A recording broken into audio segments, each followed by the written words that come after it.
and listen to the way I say this, Fernando Mendoza should not play in week 1, and I mean it in the most positive way. But Alex is the one who got it started and got me worked up again. I agree, 100%. I mean, I think there's way more to gain by giving him some time to adjust to the pace of professional football, right? It's just listen. If it's a fan and you're in Raider Nation, I get it. Fans are fans, and it's not all the fans. But for talking heads to keep saying the same thing, like come up with a new material for the Raiders, or just don't talk about him, because it's a dumb theory that he should be out there early. He's going to have growing pains. He needs to watch and study behind the scenes. And yes, I'm all about. I don't know how many people said this. I'm all about AOC being the number 2 to start the season, because in a game, if Kirk goes down, then you need someone to be able to come in and win you a football game. And I think that's one of the positives of last night. Hell, it was against the threes, but Aiden O'Connell has proven he's a solid 2, and he's certainly one of the best, 2 or 3 number 3 quarterbacks in the league. So I wouldn't want him out there for an entire season. But in a pinch, if he needs to cover 4 or 5 weeks this year before you feel like Mendoza's ready, if Kirk went down, then I'm fine with Aiden O'Connell playing. Yeah, and I mean, he was a big part of the comeback, right? And for the Raiders to actually get that win. I mean, I could not believe after the start they put out there 20-3 at the half. Then in the end, the yardage was like 420 to 215 because they annihilated them in the second half. Yeah, they were just better at those threes. Now, what does that mean? I mean, I guess there's some positives there, because some of the guys who were playing for the Raiders are going to compete for playing time at some point this season. It's a lot of the young defenders. For me, the biggest story with the Raiders, and to go back to what people cover from outside the market on the Raiders, the biggest story and the thing you should be most intense about, aside from Mendoza playing in the second half and showing well, is this line has got to establish at least 2 more good starters. Like, they've got Colton Miller, who probably should kick over to right tackle at some point, but I don't know what the long-term plans are for Colton Miller.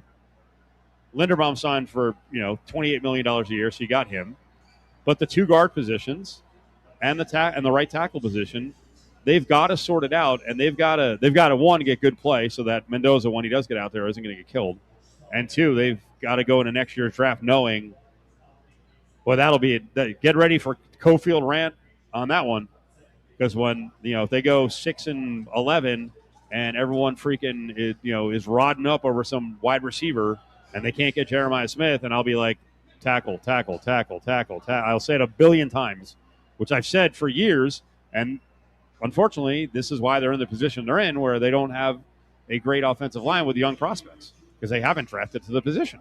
Well, it depends. I mean, the season that Ashton Jeanty, and I thought a really good takeaway from yesterday, and I didn't watch the first preseason game, so I don't know if I missed it, but I think Mike Washington is an awesome backup to Jeanty to get some snaps in there. So, yeah, depending on how that O-line does and the year that they have behind them, I think maybe some fans will be on board with really beefing up the trenches.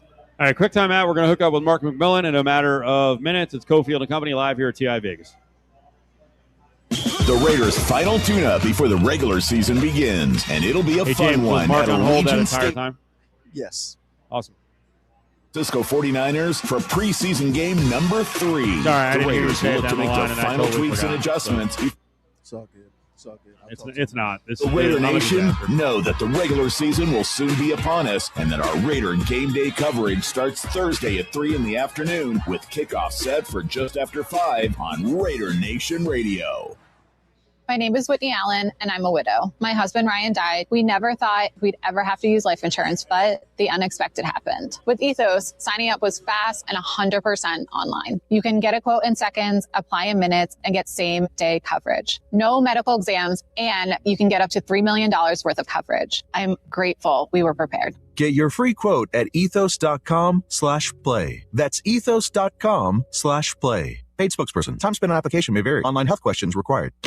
Sign up today for a new William Hill Nevada mobile sports account, and you can earn up to a $250 bonus bet after placing your first qualifying wager. The William Hill Nevada mobile sports app allows you to bet on the go from any iPhone, iPad, or Android device from anywhere in Nevada. Sign up today, and you will never miss another bet. With the largest wagering menu, the mobile sports app features same-game parlays, early cash out, and live in-play wagering on all major sports. For more information, official rules, and to see participating sign-up locations, visit williamhill.us. Must be 21. Gambling problem? Call 1-800-GAMBLER. Ready, set, summer with the Honda Summer Event. Make every mile count with a great deal on an Accord or Accord Hybrid with a standard turbocharged engine or available hybrid powertrain. Honda has all you need to get summer ready with the most fuel-efficient full-line automaker in America. For a limited time, well-qualified buyers can get a 4.49% APR on a 2026 Accord.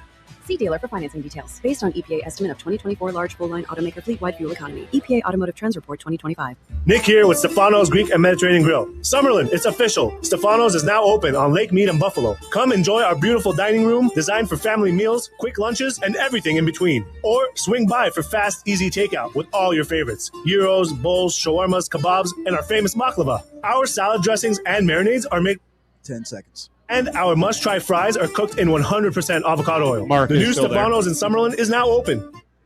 Yes, sir. Stefano's, real food, real fast, real healthy. It's Cofield and Company on ESPN Las Vegas. All right, it's official. I stink.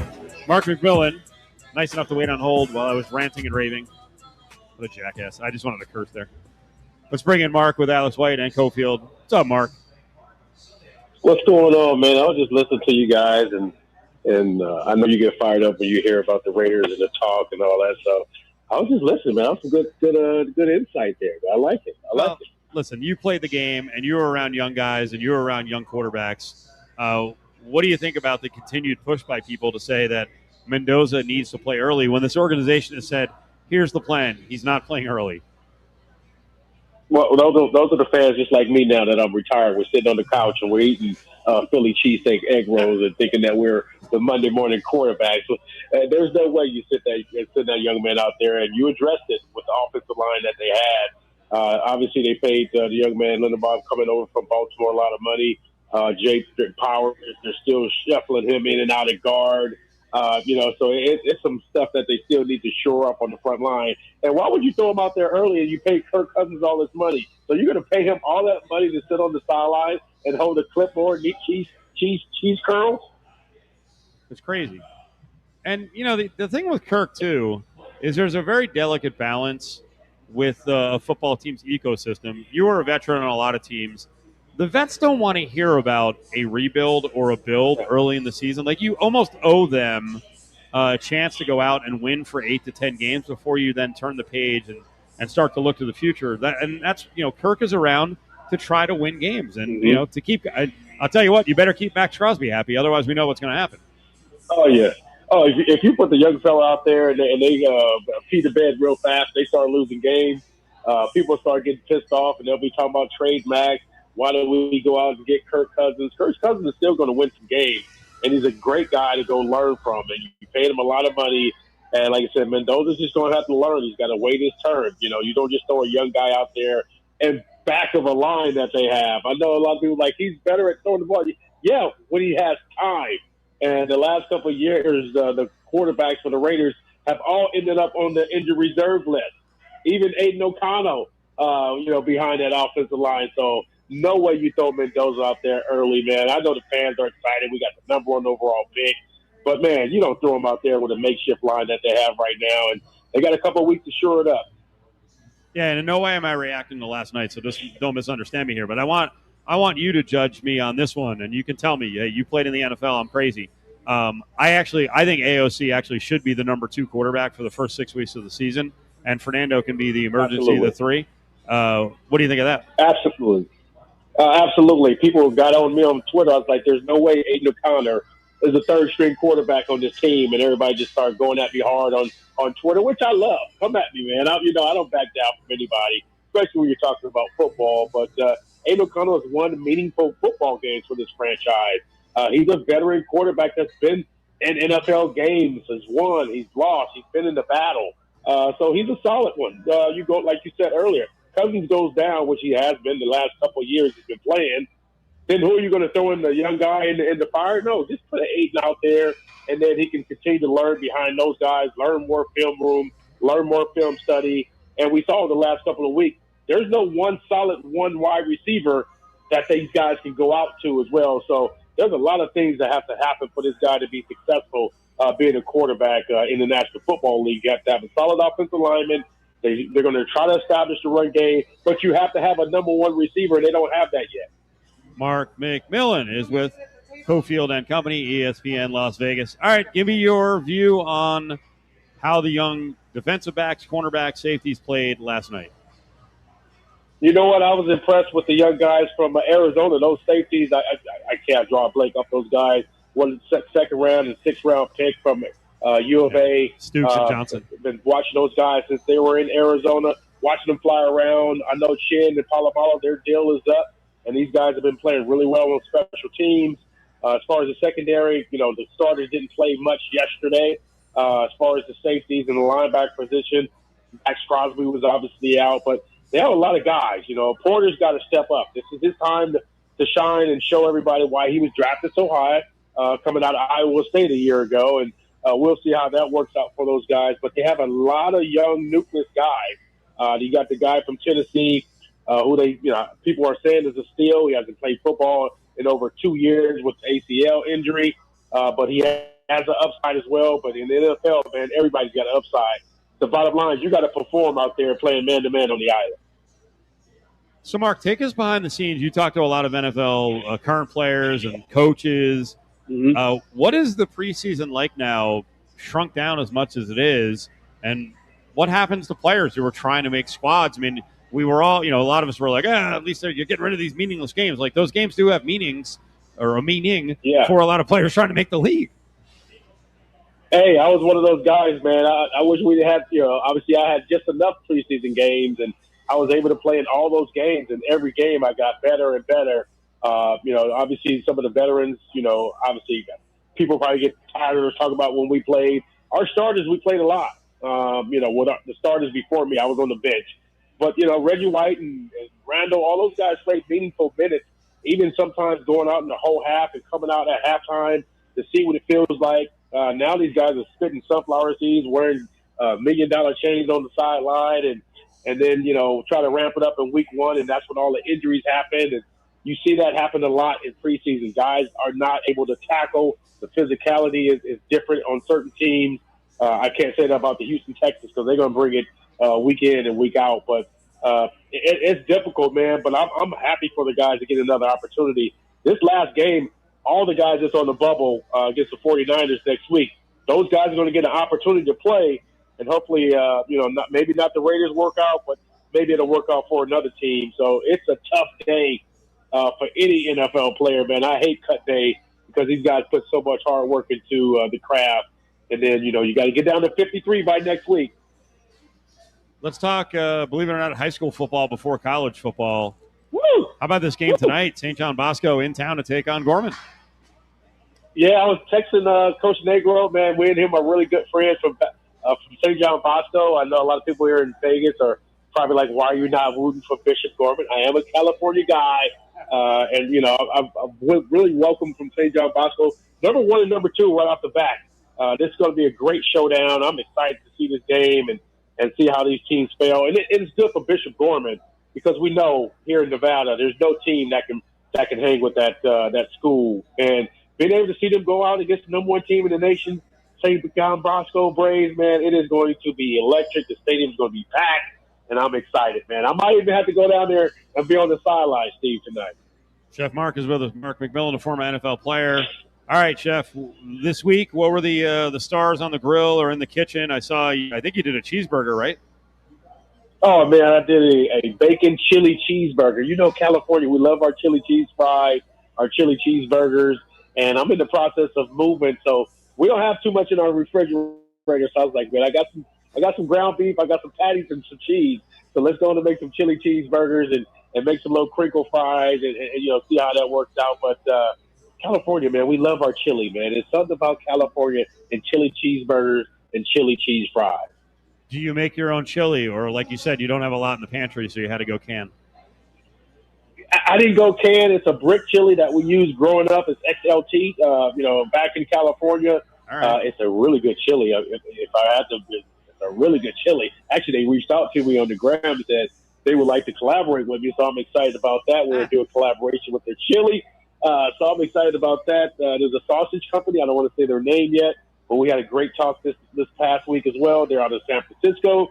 We're going to do a couple of collaborations with them, with Grilla McMillan, tailgating, and all that good stuff. So, man, the food is about to be on and cracking, Steve. We need to get those Rebels fired up, man. We need to hit up a tailgate next week. The Memphis Tigers is coming to town, and they're excited. I want to get to Memphis here in 2 minutes and Charles Huff, because I know you know him. This week was National Hot and Spicy Food Day. How spicy does chili need to be? And if it is spicy, what do you throw in? Man, a lot of people like, throw some cayenne in there. A lot of people like to throw some red pepper flakes in there. You can throw some jalapenos in there. Obviously California, we love our jalapenos. But I still want to be able to taste the chili.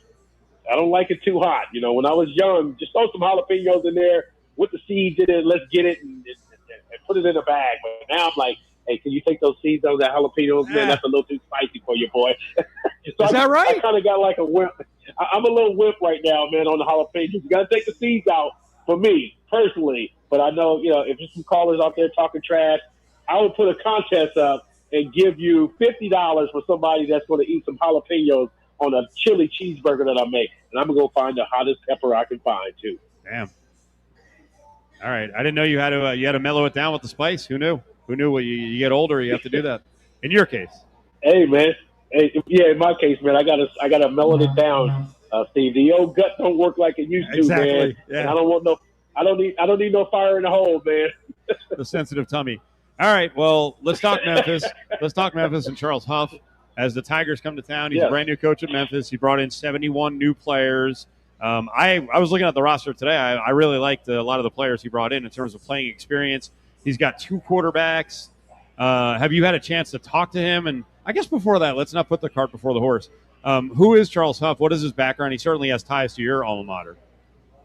Well, Coach Huff, man, he coached at Alabama, obviously, and built that relationship when he was there with Nick Saban, and always been a good guy, man. Even everywhere he went, he always reached out and made sure everything was good on my end. So, man, he's a great coach.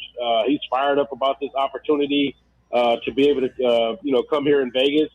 Coach Bowman, he's the defensive back coach. I've been knowing Coach Bowman for some years as well, man. It seems like the last couple of weeks, they're like, hey, we know you're in Vegas. What's going on there? I say, Coach, I can't give you no information on that. So just a friendly badgering, talking and seeing what, when they get to town. I'll go by the hotel and dap those guys up as well. And they said they were going to give me some swag, but they said they don't know how the UNLV Rebel fans going to take to that. So I said, man, I'm not going to wear any swag to the game. So I'm excited for this opportunity. We haven't seen each other in years, and so it's good to see that he has a job. Obviously this is a tough business. Memphis has always been a solid program. Even when I was at Alabama, we played in Memphis, and I think we only won by like a field goal. They played us tough. So it should be a good battle for UNLV. I know, UNLV's been working hard, and you've been covering them out there every day, and an opportunity to go out there a couple of practice.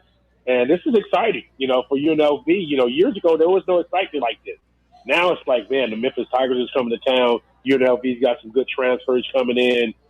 You got some really good coaches coming in that's going to be battling out. So, man, I'm excited for the game next week. And it's only Friday, but it's college football, man. And Steve, I love college football, and I love the band, man. I love the band. Last minute, Mark. This is different for UNLV and this group of players because while they've had success the last 3 years, and there were some expectations last year, this is the first year really in any recent history over the last 20 years where the expectations are win the conference, get a CFP bid, win 10 games. How do you think they're going to deal with that? Because they've rarely been the hunted. They'll do well. Like I said, they got some veteran players on the team. Obviously, with the NIL, you can bring older guys in that played meaningful football. You got Coach Mullins, who's great motivator, great offensive mind. He's, bringing that to the table as well. And like you said, before the expectations was high, we're going to win the Mountain West, but then there was Boise State, so now there's no Boise State that was seen to be their nemesis the last couple of years. Now it's wide open for UNLV to step into that role and finally get the Mountain West championship and see how that fails. So as a player, you want to be in that position. This is what you come to the UNLV for, to play in meaningful games, to play on national TV, and have a chance to play at the next level. And over the last couple of years, they've been having players that's been playing at the next level, which is exciting to see as well. Mark, thank you. Thanks for being patient. And even though you and I talked multiple times this week about doing 3:15 every week, I will remember next week, 3:15 sharp. You know what, Steve? That would have been a huge find if you walked into the meeting room with Barney Schottenheimer 15 minutes late. You might as well just go back home and just give up your game check, because there's no way you can walk into Marty Schottenheimer room 5 minutes late, nevertheless 15 minutes late. Yeah. But you're Steve Cofield. You're my guy, man. We've been doing this for a long time, and I'm looking forward to being on the sideline and chopping it up with you for the season for UNLV football again. Thanks, Mark. I'll talk to you, buddy. I appreciate it. There he is, Chef Mark, at Mark McMillan 29, up on social media. Check out his stuff, and unbelievable what the food is his career developing further and further and further as a chef. On the way back, we'll do a little bit late, but our check-in on another preseason camp day for UNLV, talking about the punter. The Rich Eisen Show. Robert Sala joining us here. Rich, do you mind? He's saying that's life. Frank Sinatra. Correct. For karaoke. Completely robbed. I mean, by far, my son was just in awe. I mean, it was one of the best renditions I've ever heard. Rich, you got robbed. I did. You should have won it. Who ended up winning? The Kachucks with their gold medals, man. The Rich Eisen Show. Weekdays from noon to 3 Eastern on ESPN Radio, ESPN Plus, and on Disney Plus. Technology never stands still. And neither does Les Olson IT. For 70 years and counting, we've helped businesses adapt, grow, and stay secure through every change. With experienced people and smart technology solutions, we make work easier, more productive, and more secure. Yeah. Perfect. Yesterday, today, Thank you so much. and tomorrow.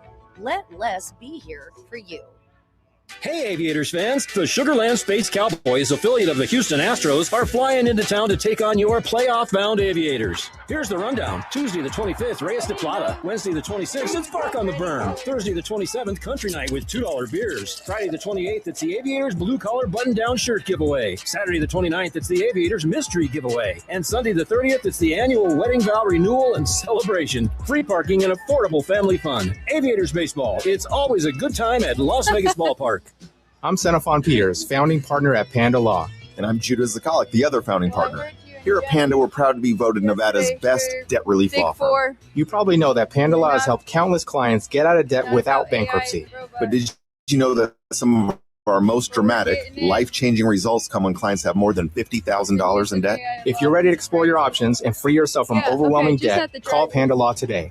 Call Panda Law, 702-818-3888. You've seen how expensive health insurance is these days. Yeah. Did you know? Through the Vegas Chamber, members have access to competitive health insurance. Healthcare costs keep going up, but the Vegas Chamber and our partners at Anthem Blue Cross Blue Shield remain committed to providing member businesses with access to health plan options that fit you and your employees' needs. Check out the Vegas Chamber Health Plan at vegaschamber.com. Sponsored by the Vegas Chamber in cooperation with the Nevada Broadcasters Association and this station. If you need to sell your house, talk to Aaron Taylor. You want to sell it fast and get the most cash. Talk to Aaron Taylor, the real estate guy.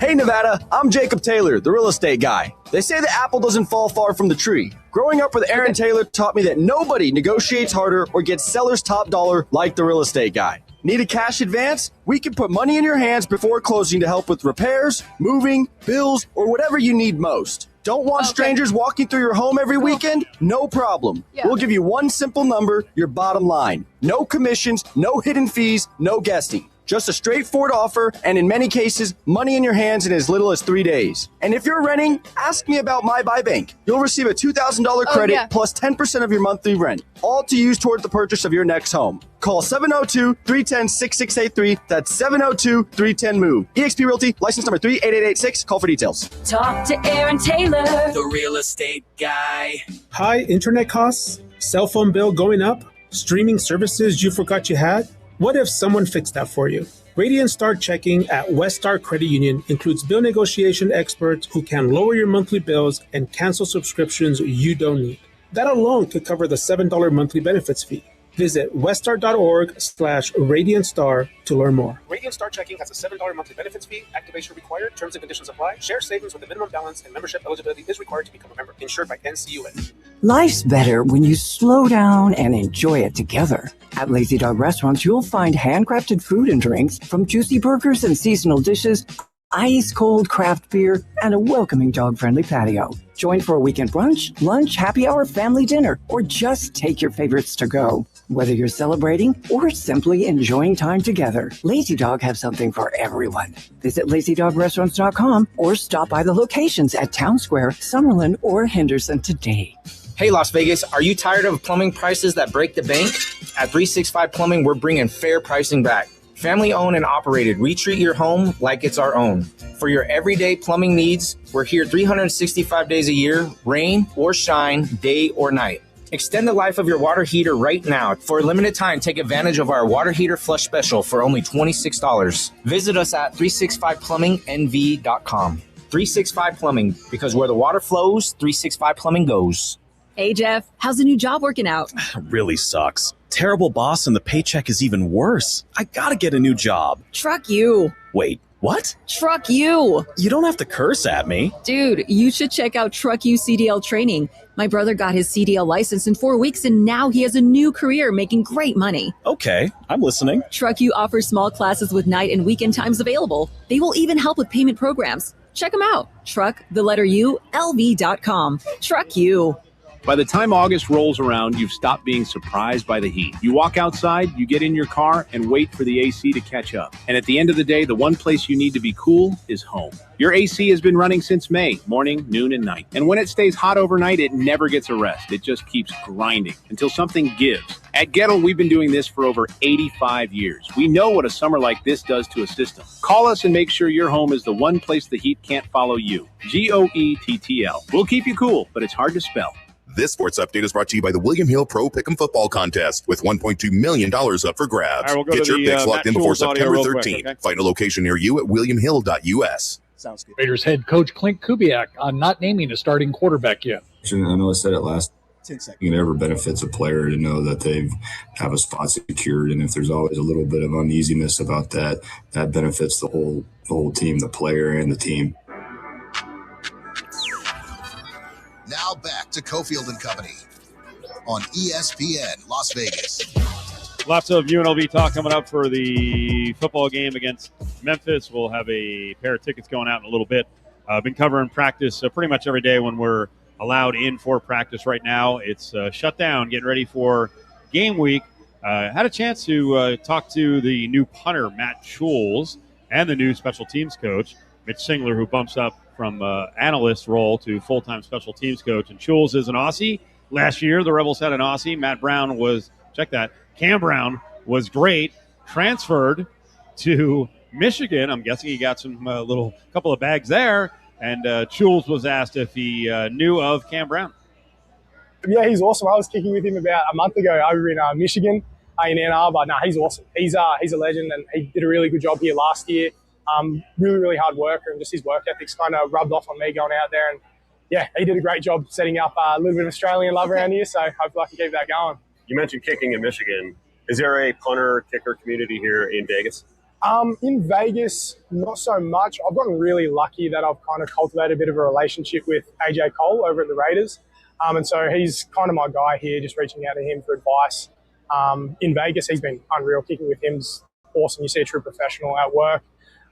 As of guys, like other than that around here, there's not a lot, but the Australian connection is insane. So I could go to any state kind of and work with any of the guys at any of these schools, and it really just puts you in a good position going forward into the season. with Cole, you've actually kicked with him? Yep, yeah. So what's it like standing next to or watching an NFL? Can you tell the difference with a punter in the NFL? Definitely. Like, I like to think that, we've all got similar legs.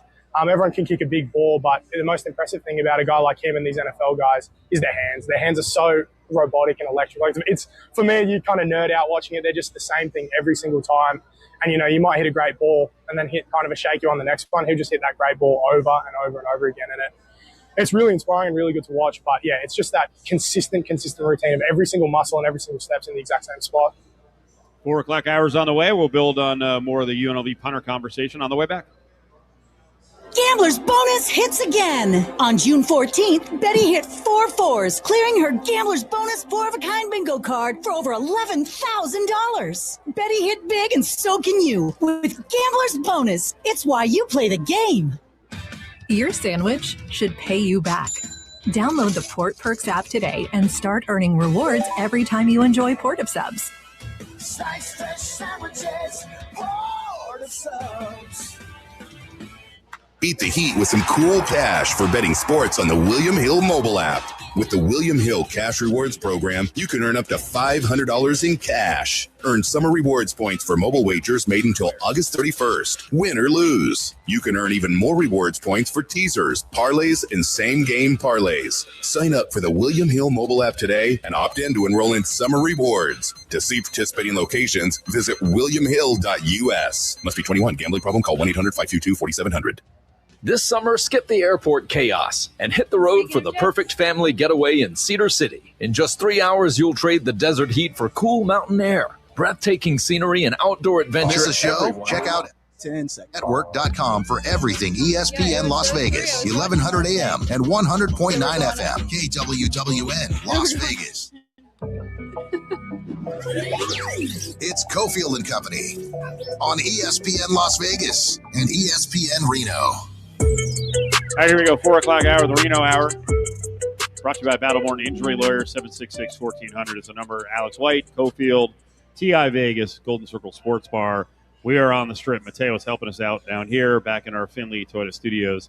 It's James. Before we get to the Big Four, just to follow up with football fever here, the special teamers rarely get any sort of love. And on this show, Adam Hill is the special teams expert for the Raiders. Like he's like a honorary part of the room. So I know he's very heartbroken that they decided to go in a different direction with the kicker, which we will get to. That is not looking like the most wonderful decision right now to move on to Matt Gay and the Tokyo Toe. I am nowhere near the enthusiast about special teams. I respect it. I'll tell you what, I really appreciate who never gets attention in the special team room are the long snappers. Over the years with UNLV, I talked to a couple of the long snappers quite a bit. They never get attention unless they mess up. There's a bad snap. Yeah. Not that the kicker and the punter get a whole lot of love. Again, they mostly punter kind of gets killed if they get a punt blocked or, if they botch a snap. Kicker of the special teams room probably gets the most attention, especially when they make big kicks, and then they get a lot of guff if they miss. So the place kicker situation with the Rebels is kind of set. It's more than kind of. They have Ramon Villela back, and last year was 15 of 20. He's got to get a little better, and my guess is they may attempt more kicks this year. I think that said, I think he was 58 of 58 on extra points, so they were a high-scoring offense. The punter situation, there's a couple things in the punt game that have to get better. Their return on punts has to get better because last year it was basically just caretaker, just catch the ball and let's go. They need someone who's going to have a little more danger. But the punter has a lot to live up to, and we just played a little audio from Matt Schules, who's in as the punter for UNLV. Last year was Cam Brown. He was an Aussie. Schules was an Aussie. Schules spent last year at Kennesaw State, did not kick. So you're thinking wait, he was the backup at Kennesaw State and UNLV wanted him? He said he had to get his academics in order. So I think that was the reason he didn't kick. And I trust that UNLV, through their connections, their connection is a kicking academy in Australia called Pro Kick. and that's where they got the guy Cam Brown. And Pro Kick has put several players in the NFL at the punting position, and Dan Mullen's had a lot of success with guys from Pro Kick. So in the case of this guy Matt Schules, I don't know if he is going to be good. Like they don't sit and kick in front of us. You know, they're not booming kicks out there all the time. They're working off to the side. But if you trust in the connections they have, and it worked last year with Cam Brown because he was a top 10 punter in the country, and like I said before the break, he got the bag from Michigan. So we'll see what happens with one Matt Schules. But I do think the angle there that I addressed at the end of that conversation, there is a kicker community, and the fact that he got to be around and develop a little relationship with A.J. Cole, I think is very cool. Well, two things. It was cool to hear that the kicker community just throughout the states was so strong between them. But that makes sense now that you said all these guys kind of coming from that same spot, right? And then supporting each other. But really cool that he got to kick with A.J. Cole. And his reaction is even cooler when he said he was really nerding out and, you know, things that we wouldn't notice, but the difference between college and pro and it being more about their hands. So I didn't even think of that. And when he said, the hand placement and then just the consistency, I will tell you this. Yeah, I can hear. So I'm around the punter for UNLV in warmups. I don't cover the Raiders. When I go to the games, I go as a fan. And I do remember one of the Raider games I went to, A.J. Cole was out there warming up, and there was like 1,000% discernible difference in the sound of when he hits the ball. I know it sounds crazy, but when I was watching him, I'm like, whoa, just crushing the ball. Like there is another level. Yeah. You ever try to punt a football? I'm sure. I've tried. You ever try to kick a field goal? No, I have not. I don't think people realize. I've tried.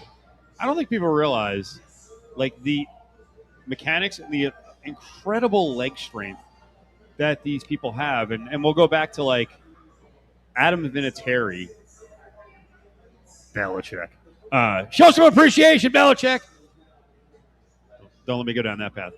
But the fact that we have kickers, one, that can kick until they're 38, 40, 42 years old is nuts. And the other one is the advance of kickers physically and technique-wise to where, an NFL kicker, like, you missed a 52-yarder? You suck! Like, that was not the case 10 years ago. Right. They're insane now how good they are. Now it's like coaches, and especially if they don't feel like they have anything to lose before halftime, it's like, yeah, let's go out and try a 67-yarder. Like, what? Yeah, it is crazy. I will say, I think Pat McAfee doing that, kicking contest before game day or whichever one he's on has definitely showed people how tough it really is. Oh, the college game day one? Yeah. Oh, it's nuts. Yeah. No one makes it. Hardly any. And then when they do, it's awesome. Everybody's celebrating, going crazy. So. And even, like, I know people mock on the punters and the kickers. And by the way, this guy Schules is UNLV's kickers are. Viella is 6'2" and 210. Schules is listed at 6'3" and 225. So they're not like, I'm going to make an old reference to like Garo Upremian, who was like, I think weighed less than you, and you're rail thin. Like, he was a tiny guy. Now they're actually kind of big dudes, and physically they're impressive. And I know I won't even get into the whole. We did it yesterday. The whole fatigue thing with Pat McAfee and how people are getting tired of him. He actually is as annoying as he is with the freaking cutoff sleeves and wearing the t-shirt all the time. Those guys are, and like NFL punters, especially when they're good. They're good. They are great athletes. Yeah. I mean, yeah. Why? But you say that, I think a lot of people are like, nerd. Yeah. Like, well, can you do it? Like, they're big-time athletes.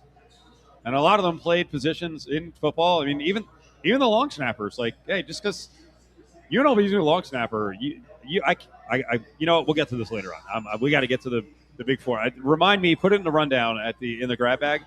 I will tell you about the visuals of the new UNLV long snapper standing next to the rest of the linemen. It is wild. All right, Big Four time.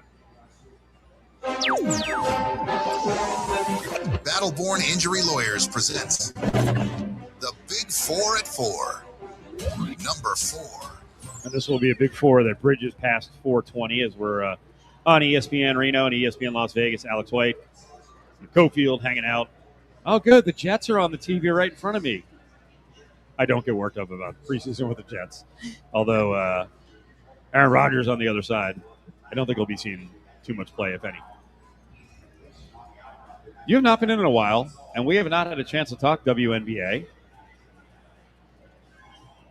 Sophie Cunningham's in the news again. Did she hit a game-winning shot or have a double-double, play some great defense? Nothing to do with getting slugged in the face, right, by Dejanay Carrington. What is Sophie saying now? Well, looks like she actually called out the commissioner, Kathy Engelbert, and she said, you do have to have a person in power who is bold, who is confident, who wants the best for the players, and not maybe for themselves all the time. Told USA Today that. So, I don't completely disagree because I do think that there's some pretty glaring flaws or issues at the top there with the WNBA. We've talked about it a lot, but you also have to be very careful and respectful, and there is an authority point too, right? So I don't know. I mean, I know they're trying to find the change that they need for this league, but what do you think?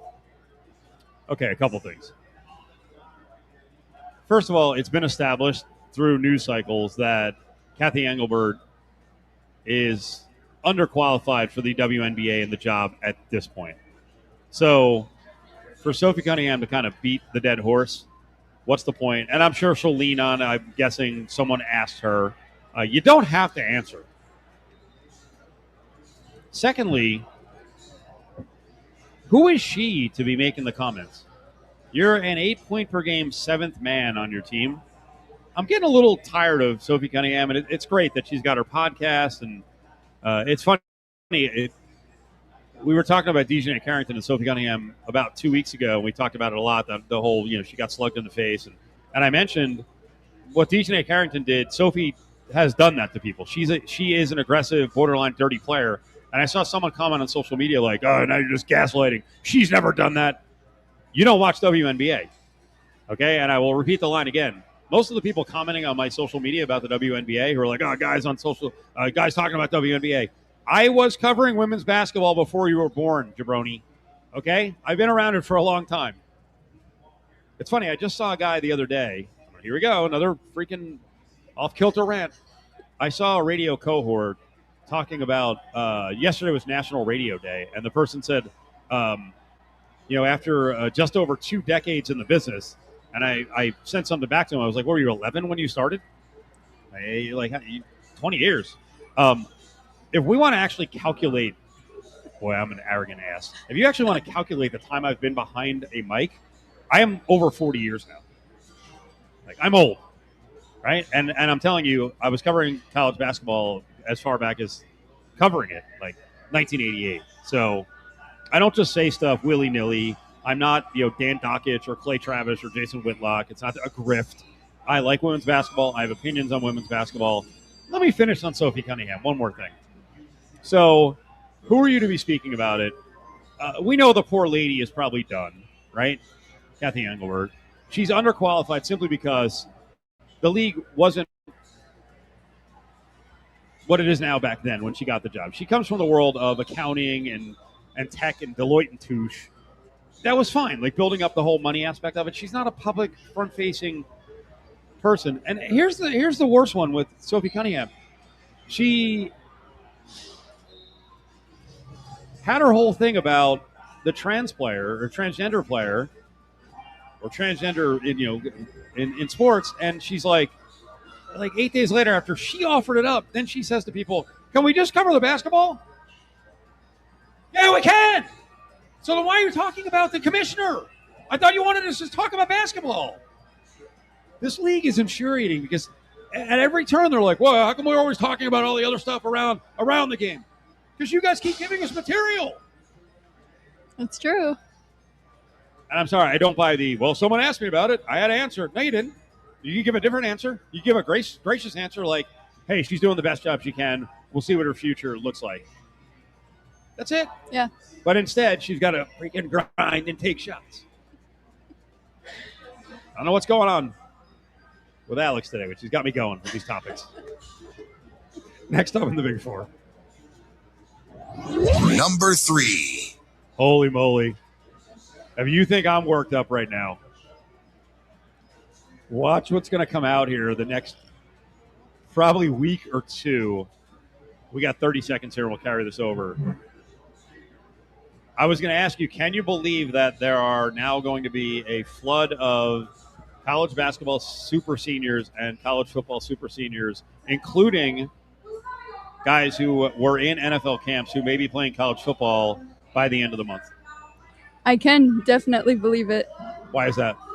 I mean, just with where we are right now with sports and college sports and how much money there is to be made. So hold that. Yep. Opportunities are there. And guess what? The NCAA never sets rules. Never.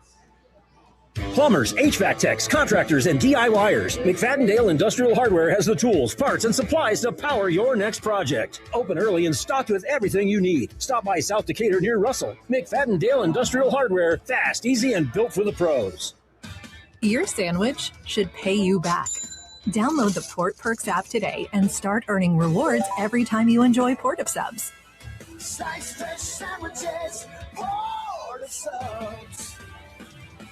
The Golden Circle Sports Bar inside Treasure Island Hotel and Casino is the best place to watch games on the Strip. There's a huge video wall and over 55-plus screens throughout the bar. Place your sports bets at the new STN Sportsbook. The menu with the Golden Circle Burger, the Linebacker Bison Burger, Philly Cheesesteak, the Polish Sausage, and so much more is dynamite. The Golden Circle Sports Bar's happy hour is amazing with $5 draft beers every day from 10 a to 6 p. Treasure Island, the Vegas destination for those seeking a contemporary resort experience with an ideal location on the Las Vegas Strip. And remember, parking is always free. The Richard Harris Law Firm. No one knows Nevada like we do. Say Nevada and people think entertainment and gaming. But living here is like anywhere else. When everyday people get injured, they don't want to gamble. They call us. 444-4444. Turn up the savings this summer at Lexus of Henderson. Experience the all-electric Lexus RZ with instant performance, premium luxury, and advanced Lexus Safety System Plus. Then take advantage of Lexus certified pre-owned financing with rates as low as 1.99% APR. Or enjoy the refined comfort, elegant craftsmanship, and smooth ride of the Lexus ES. Available now with financing as low as 5.4% APR. Visit Lexus of Henderson at the Valley Auto Mall or online at lexusofhenderson.com. OAC restrictions apply. See store for details. Offer expires 8/31/26. Nothing I hate in the car business more than a bunch of damn liars. That's why I created GiveMeTheVIN.com. Go to Give Me the VIN, put in your license plate number, we'll buy your car. We do what we say we're going to do when we say we're going to do it without a bunch of games. We come to you with a check or pay off your payoff. Look at what people have had to say about GiveMeTheVIN.com. It's real. It's here. We're the Amazon now of car buyers, and we want to buy yours. Sell us your car. GiveMeTheVIN.com. So easy you can do it in your underwear. If you need to sell your house, talk to Aaron Taylor. You want to sell it fast and get the most cash, talk to Aaron Taylor, the real estate guy. Hey Nevada, I'm Jacob Taylor, the real estate guy. They say the apple doesn't fall far from the tree. Growing up with Aaron Taylor taught me that nobody negotiates harder or gets seller's top dollar like the real estate guy. Need a cash advance? We can put money in your hands before closing to help with repairs, moving, bills, or whatever you need most. Don't want strangers walking through your home every weekend? No problem. We'll give you one simple number, your bottom line. No commissions, no hidden fees, no guessing. Just a straightforward offer, and in many cases, money in your hands in as little as 3 days. And if you're renting, ask me about My Buy Bank. You'll receive a $2,000 credit plus 10% of your monthly rent, all to use toward the purchase of your next home. Call 702-310-6683. That's 702-310-MOVE. eXp Realty, license number 38886. Call for details. talk to Aaron Taylor, the real estate guy. Hey, Jeff, how's the new job working out?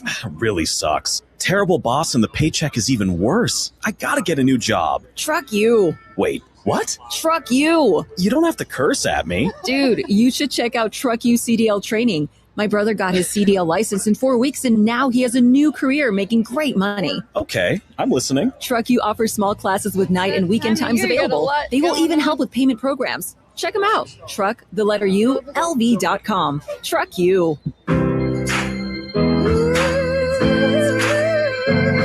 Try Angel Soft for your tushy. It's made by Angel. Soft strong, budget friendly. Alright. The choice is simple. A roll that feels like paradise and always at a heavenly price. Angel soft, soft and strong, so it's simple. Pick up a pack today. Angel Soft. Soft and strong, simple. Two of this generation's most electrifying stars, WBA welterweight world champion Rolly Romero and Q-Division world champion Teofimo Lopez, are set to collide in a high-octane summer showdown on Saturday, August 22nd, live from T-Mobile Arena in Las Vegas. Don't miss this put up or shut up Saturday night. It's a WBA welterweight world championship, August 22nd at T-Mobile Arena. Tickets are on sale now at AXS.com. Secure your seats before they're gone. Are you going to Vegas, get ready to send off summer with a splash. Boots and Bikinis takes over Palms Pool Labor Day weekend, Saturday, September 5th. Doors open at 10 a.m. and best of all, it's free. Party poolside with DJ Caffeine, DJ Shaddix, and live country recording stars Thompson Square. Grab your boots, throw on your swimsuit, and get ready for the ultimate Labor Day weekend pool party. Boots and Bikinis, Saturday, September 5th at Palms Pool. Presented by your Las Vegas Honda dealers. This sports update is brought to you by Dollar Loan Center. Get up to $5,000 in minutes at Dollar Loan Center. Free to apply, and new customers enjoy 1 week of free interest on their first loan. Visit don'tbebroke.com. Raiders head coach Clint Kubiak on not naming a starting quarterback yet. I know I said it last night. I just don't think it ever benefits a player to know that they have a spot secured. And if there's always a little bit of uneasiness about that, that benefits the whole team, the player and the team. Only we have it, and you know it. James against Porter, drives, spins, gets inside. It's good. It's 40,000 for LeBron James. Listen to ESPN Las Vegas of the NFL, NBA, MLB, college football, basketball, and more. It's Cofield and Company on ESPN Las Vegas and ESPN Reno.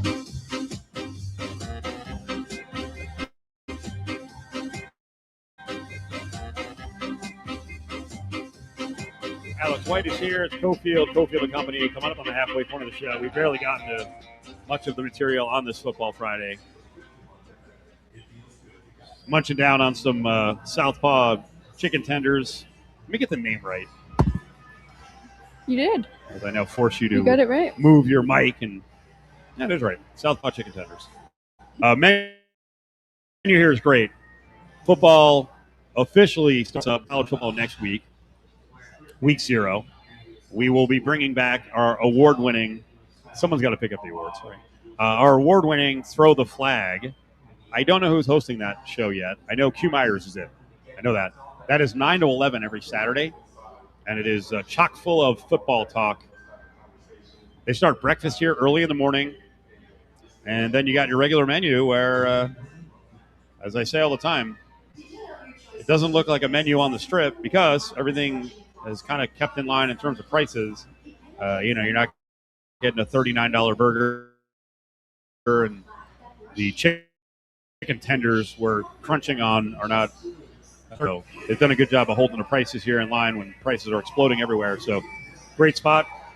The other cool thing is 10A to 6P, 7 days a week happy hour. Wow. 10A to 6P, $5 on select draft beers here at the Golden Circle Sports Bar. So come on down. Parking is free, so you're not paying $25 on the top of your tab right when you walk in the door. I hate that. Okay. So people watching on video probably can't tell, and maybe people listening on radio and on the internet. I don't even know if you can pick up that I'm a little frenzied today. There's just a lot going on, and I talk about this all the time that if you watch Beavis and Butthead, when Beavis would go into like cornholio mode, where he put his shirt over his head and start running around and just going crazy. I'm in that mode today. I'm doing way too much. I got to calm down. As Dana White would say about Fridays, I'm doing basically an F it Friday. We're all over the place, but we got so much good stuff to talk about. So we started the Big Four, and we just started to get into something that is going to be crazy here, and it's happening. It's happening.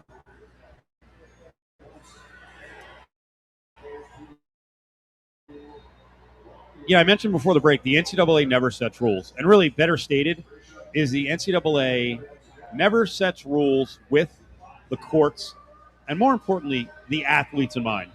Because they've been such pigs over the years and allowed to do whatever they want, right? And if if 10 years ago you're like, hey, college sports administrator at the NCAA level, the school level, what about the kids?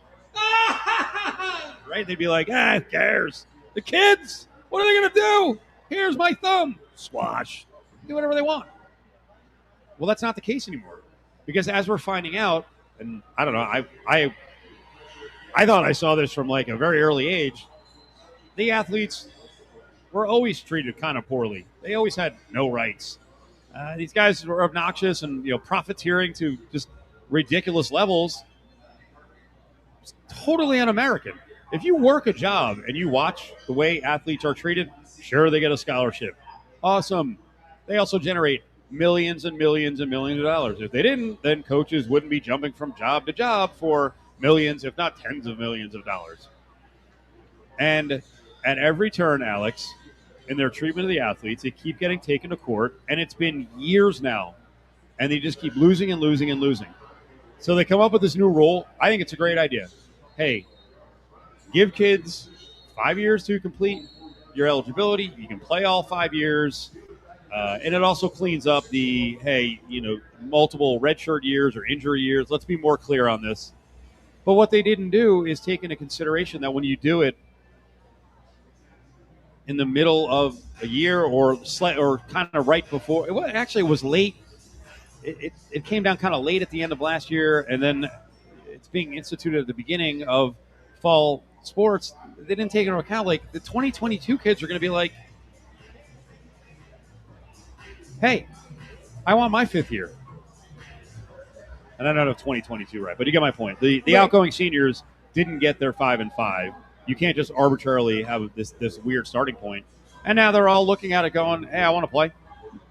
So they're taken to the court. It's gone to court in like 7 states. NCAA has lost in all 7 states. And now we're going to have the floodgates open. And I'm not mad.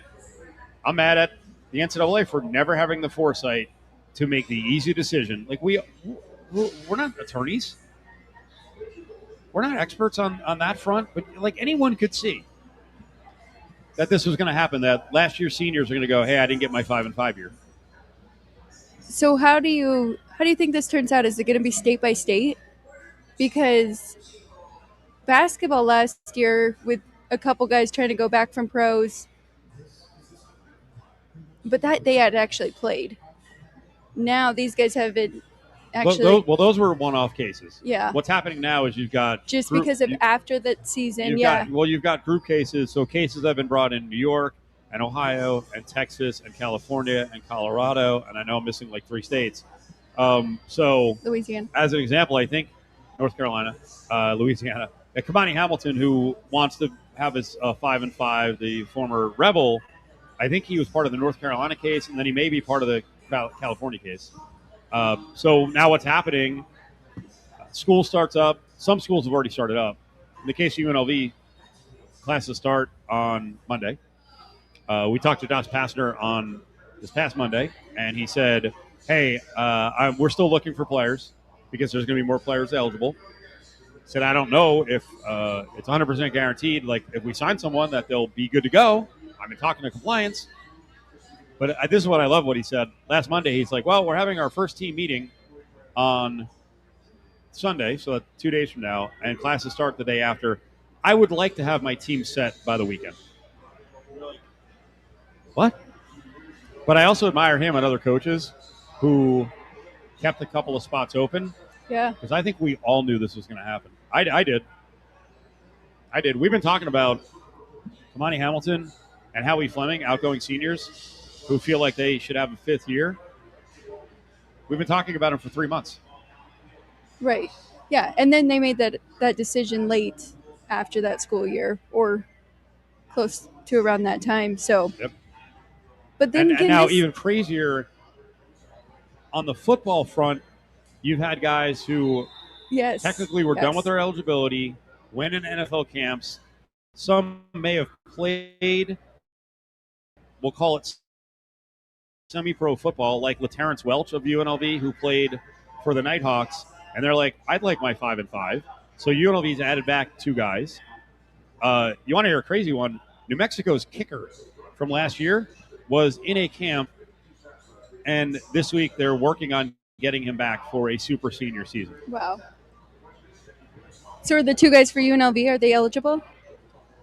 They're near the finish line. I think they're. I hate talking about this because then I'll inevitably get a text like, yeah, what this one is and the other one isn't. And then I'll talk to someone else who's connected to it. Well, both aren't or both are. Here's the thing: if you're a coach, and Justin Watkins, our legal insider, was saying this the other day, you're silly if you're not hyper aggressive. Go and try it. And yeah, I saw Amy Trask, who former president of the Raiders, sent out a message and she said, it's wild right now. Kids are making major decisions in their lives without knowing what the future really holds. And I don't know if she was saying, hey, don't come back to school, but I would completely disagree with that. If I'm LaTerrence Welch, if I'm Spellman, if I'm the kicker at New Mexico just brought in a linebacker from Memphis, what's the worst that happens? Because I think at this point the school would have to honor their commitment to you on the academic front. Right. So if you don't get to play football, you get to go to school for another year. And I don't know all the details on that front. If it's paid for, but maybe it's paid for. I mean, you put me in front of anyone. You're younger than me, and maybe you feel the same way. If I could be in school now, if I was in my 38th year of school, and I could do radio for a small salary, I'd still be going to school. Yeah. Okay, it's a little stretch, but go to school as long as you can. Get as many degrees as you can, and most importantly, talk to as many connected alums and rich people as possible, and work it out so you have a job for life or some kind of job coming out. I mean, it's definitely shifted in the last 5 to 10 years here, where I agree with that. I would have gone to school forever. I enjoyed it and agree with that, and in the field that I wanted to do. But now so many more options for trade and kind of entrepreneur doing your own thing too. Well, that's too. You can make money. I mean, I just said at a minimum, you get your schooling, but hell, when you go back, now you can maybe get a little scratch. I think it's pretty late. It's pretty late in the budget cycle. But BYU just got a commitment. They beat out Kentucky for a power forward from Michigan State. You think he's going there for free? No. No way. I know he's not. Right? There's a bidding war on that one. Now, here's the thing. I'm sure I said it earlier. If you're a coach and you didn't leave one spot open, that's on you. Because generally your last spot is going to be a walk-on or 2. You had to see this coming. Right. Or at least the possibility of it coming. Now, here's a question for you in our last 40 seconds before we got to go to break here. Does this matter to you in football? Because you have to handicap these things. Right. And there's no lead time now. Like we have no idea if this linebacker who just got to New Mexico, and I was reading, one reporter was saying he's playing with the 1s and 2s. I'm like, wait, it's one linebacker. Right. Are you worried now? You're like, hey, New Mexico's kicker might be a lot better. Now I got to handicap that. Well, geez, the kicker is a pretty important part. But right. All right, hold that thought. We'll take a break here. We got the A Spotlight coming up later this hour. Also, conversations with John Martin in about a half an hour. Insider expert on Memphis football. It's Friday, and Zippy's locations will be offering 2 Calbee specials. Get Zippy's Calbee Pork Plate, Hawaii local style, grilled to perfection with rice and macaroni salad. Or try the Calbee Pork Mix Pack with Calbee pork, Korean fried chicken, fried wontons, and hot dog, all over rice with sprinkled furikake. The Calbee Pork Mix Pack and Calbee Pork Plate are available from 10:30 a.m. while supplies last. Zippy's, celebrating 60 years of serving Hawaii comfort foods. 4 locations: Arroyo Crossing, Southeastern in Henderson, West Charleston Boulevard in Summerlin, and now open on Camino al Norte. Download to see if you qualify. Not all customers will qualify. Transfer fees may apply. No Albert subscription required. Albert is not a bank. Albert loans are issued by FinWise Bank, member FDIC. Not an actual client. Terms apply. Hey, Albert, can you help us plan and budget for a bathroom renovation? I certainly can. Let me review your finances. Who are you talking to? Albert, my AI financial assistant that I can access right in the app. It automates all things finance, moves money, pays bills, creates personalized alerts, finds savings, and so much more. Your bathroom renovation financial plan is ready. I found cash you can put aside, and to cover the rest, Albert can get you up to $10,000 fast. Can you find contractors nearby within our budget? Here's a list of contractors. Would you like help requesting a $10,000 loan for your bathroom renovation? Yes! Download the Albert app and use promo code CLEAR to access Genius. Plus, get up to $10,000 for whatever you need. Just download the Albert app right now and use promo code CLEAR to get up to $10,000. That's promo code CLEAR. We're chatting with our guest, always safety first, 811 Megaphone Man. Call 811 before you dig.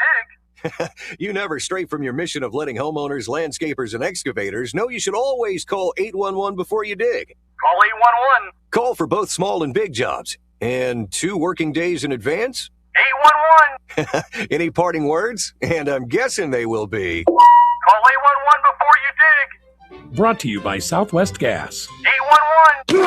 This season, get in the game with the William Hill Pro Pick'em Football Contest. Pick the winning teams, no point spreads, and take home your share of $1,210,000 in cash prizes. For a $25 entry fee, you'll be picking for your share of $10,000 in weekly prizes. Finish with 215 wins and get the $1 million cash bonus. Register today and get your picks in before kickoff on Sunday, September 13th. For more details and to see a list of participating locations, visit williamhill.us. Must be 21. Gambling problem? Call 1-800-522-4700.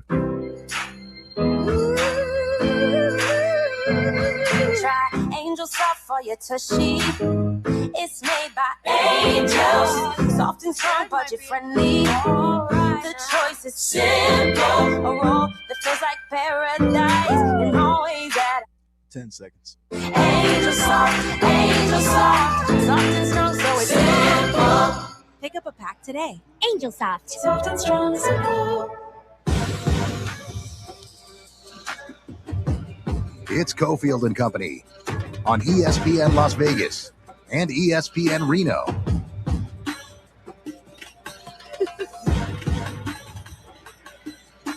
Just past the halfway point of Cofield and Company. Time for our A's Spotlight daily look at the A's. This has slowly morphed into a Major League Baseball spotlight. It's gotten tough to break down the A's. Yeah. How do you even explain what's happened here? Well, just how between losing and the pitching staff being awful, and then every hitter they have has some kind of injury. yeah, ton of injuries. But going into the season, we knew that the pitching was definitely going to be the weakness, and not the starters necessarily, but the relief pitching. And we have definitely seen that. I mean, this last series for the A's against the Royals was so brutal. And I wasn't really watching the games, but just kind of tracking and seeing them winning, just to go back and see them give up 3 or 4 in the 9th, So it's just been tough from that standpoint. Looks like their offense has figured some things out again, and maybe they're getting a little healthy. Hopefully, getting healthier. Yeah, is Denzel Clark playing now? He's doing a rehab assignment with the Aviators. Well, I'll tell you what. If hopefully he can make it back for the final 25 games of the season, he needs to. Yeah. Not that they're going to write him off based on how he does in the 25 games, but he needs to get his confidence back. Geloff, please, just get healthy, stay healthy. Yes. He was starting to break out. But, yeah, Kurt, Soderstrom, Jacob Wilson, and who was the other hitter I'm just blanking on. But also JKG, who was going to get a chance to play a bunch this year, had the groin problem. Will be nice to leave it at that. He might be back for the last 20 games of the season. But, yeah, the build really got stymied. And on the flip side of it, though, I also think I'm not going to say they're tanking, but if you have a chance to shut down some of your best players, if they're only going to make it back, for 2 weeks, I guess I'm mostly fine with that. I get the thing I have for you, and this is kind of a joke the way I'm going to say it. Because a lot of these pitchers have been we need to come up with a name for the shuttle, right? It used to be the Yankees used to have the Columbus shuttle when their AAA team was in Columbus, Ohio. But, the players go back and forth, from Vegas to Sacramento. When you see the pitchers come back, you say hi and you're like, sorry. Sorry it didn't work out in the majors. It's been rough for some of these guys when they've gone up. Yeah, it has. And it has been a lot of back and forth with the pitchers. And it's tough to see because, I mean, there's a few that did really well. And to do well in the PCL is saying something, right? Because it's a lot of hitter-friendly parks. And, I mean, the Las Vegas ballpark's one of them. But then to go up and then struggle. But I don't know. I don't really think it's been that awkward. I think there's just been such a collective, right? And them trying to figure it out. And, you know, probably too much bouncing around back and forth with the pitching rotations and the staff. But it's not been pleasant. And a guy like Mason Barnett, who I feel really bad for, and then actually admitted in a post-game convo that he's kind of his confidence got shattered. He's really got to get his mental part of it back. So, and then hopefully down the stretch, a guy like Gage Jump, he went around the league, had a good run. Then second time around the league, not so good. Hopefully he can have a productive final 30 games of the season. Major League Baseball spotlight. What's his story with Sawyer? How do you say his last name? Strauss? No, is it Stroh-Snyder? Stroh-Snyder? Making his first start tonight? No, tomorrow. No, there was a guy who hit his first professional home run. Oh, the minor league player for the Brewers. Yep. Sorry, got that mixed My bad. up. I left out prospect. No, yeah. So his first professional home run, and his dad actually caught it. So I thought that was a fun, good story. What are the odds of that? I know. We've had some crazy baseball stories as of late, though. I mean, the Cardinals kid, three home runs. with And then 3 for 4 with 3 home runs. And then I think he went like 0 for 18 after that by us. It's crazy. All right, last 20 seconds here. Aviators in Albuquerque, and then back, August 25th? Back August 25th, Tuesday through Sunday. Fun week. I know Thursday is country night, which has been a big draw for us out there, and they're playing good. We're hoping that they can keep it going because they are already in the playoffs, so got to just keep it going until the rest of the season. You wouldn't put your life savings into a slot machine, so why keep it at a big bank where every month can feel like a gamble? At One Nevada Credit Union, we aren't playing games with your money. You get stability, local service, and better rates. James, do me a favor, hold Stop off on pulling the calling lever second. and hoping That's for the the deal, okay. best. Switch to One Nevada Credit Union. Don't gamble with big banks.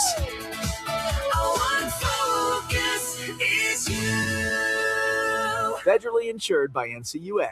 An accident isn't just an accident. It's lost time, lost wages, and a fight you didn't choose. That's where we come in. At DeCastro Verde Law, we deliver serious firepower for serious injuries. We fight to make things right. When you're injured, the choice is clear. We're the DeCastro Verde Brothers, and we have your back. Together, we win. BrothersWin.com. At DeCastro Verde Law, the brothers have your back. BrothersWin.com.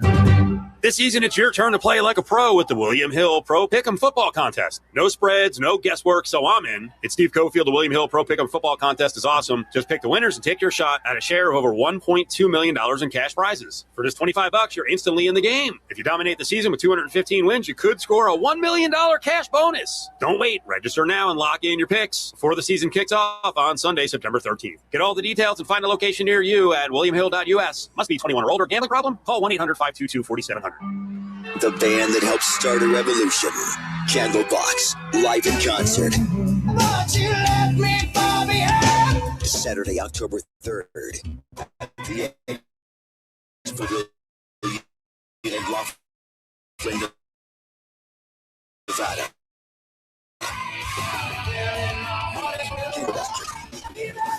Get tickets now at edgewater-casino.com. Candlebox, brought to you by the Edge Pavilion in Laughlin, Nevada. Nick here with Stefano's Greek and Mediterranean Grill. Summerlin, it's official. Stefano's is now open on Lake Mead and Buffalo. Come enjoy our beautiful dining room designed for family meals, quick lunches, and everything in between. Or swing by for fast, easy takeout with all your favorites. Gyros, bowls, shawarmas, kebabs, and our famous baklava. Our salad dressings and marinades are made with no seed oils. And our must-try fries are cooked in 100% avocado Yeah, oil. like I said, the new let's hold off Stefano's on in John. Summerlin is now open. Come taste what everyone's talking about. Alrighty. Real food, real fast, real healthy. Try angel stuff for your tushy. It's made by angels. Soft and strong, budget friendly. The choice is simple. A roll that feels like paradise and always at a heavenly price. Angel soft, soft and strong, so it's simple. Pick up a pack today. Angel Soft. Soft and strong, simple. ZipZap Auto has expanded into one of the largest independent auto repair shops in the Valley. With 23 bays, over 12,000 square feet, ZipZap is your one-stop shop, offering smog tests, oil changes, detailing, bodywork, and engine and transmission rebuilding. Plus, ZipZap provides free towing and diagnostics with qualifying repairs. No appointment necessary. ZipZap Auto on Cheyenne and North Durango Drive and online at zipzapauto.com. This summer, skip the airport chaos and hit the road for the perfect family getaway in Cedar City. In just 3 hours, you'll trade the desert heat for cool mountain air, breathtaking scenery, and outdoor adventure everyone will love. From hiking and biking to fishing and stargazing, Cedar City delivers big fun without the big price tag. Ride the chairlift at and explore nearby national parks. Start planning your summer escape today at visitcedarcity.com.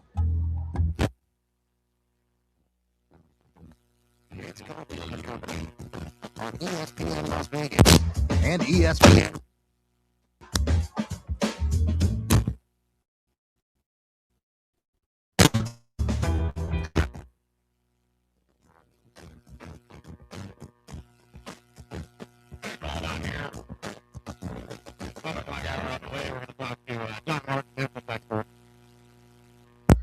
On the Memphis UNLV game, and also check in a little later than normal, but a busy day for Sam Panayotovich. So we'll talk to Sammy P., our gambling expert and reporter out of Chicago, Fox 32.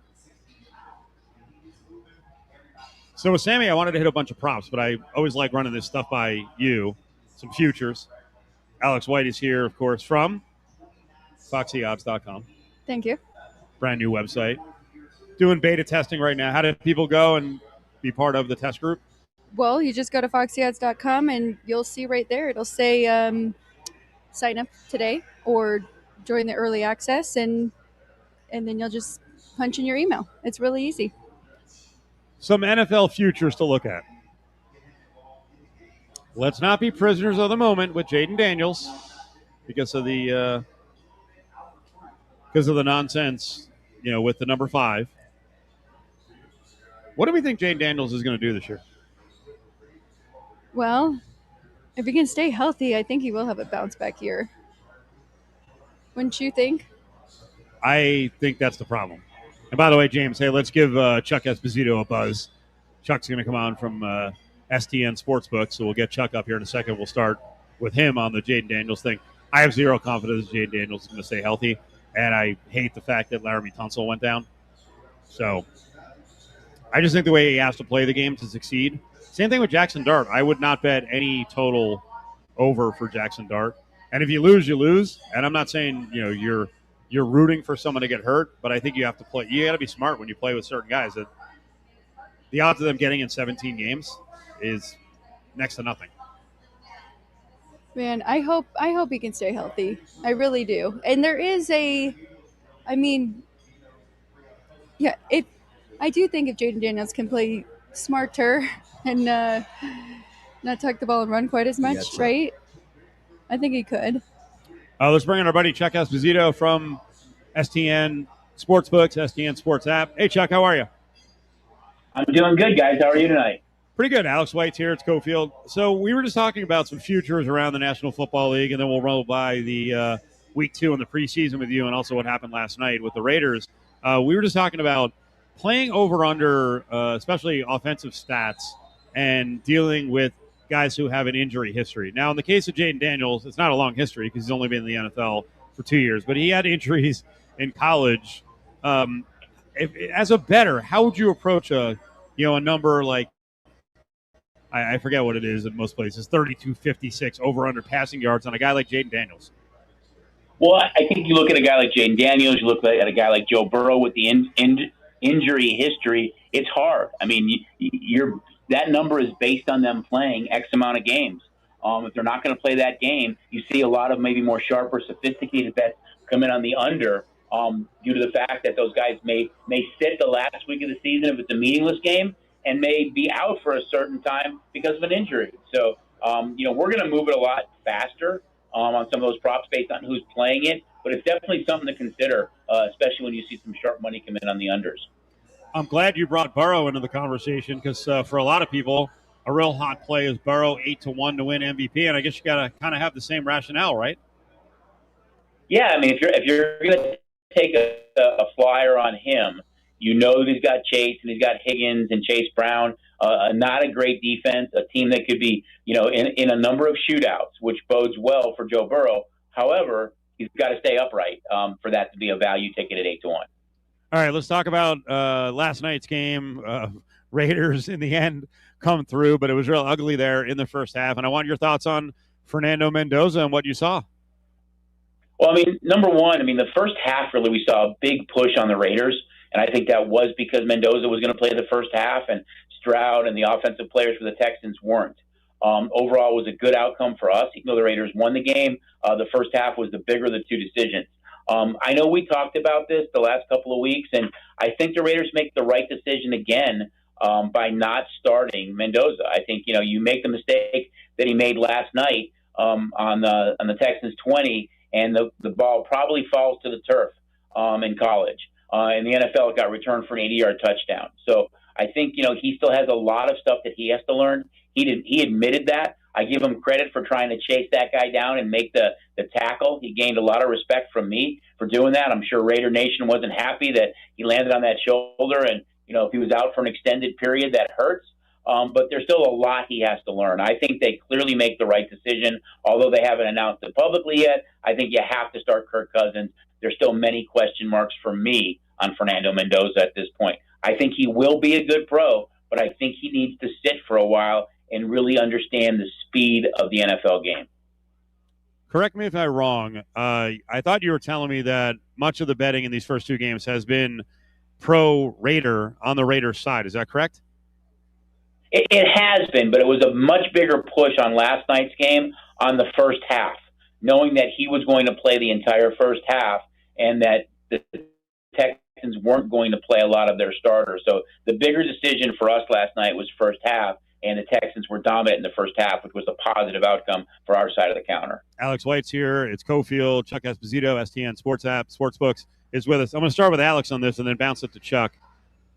For Survivor, I've heard people, including one of our cohorts, Jeff Parle, say he's considering the Raiders in Survivor in week 1. Wow. What would you do?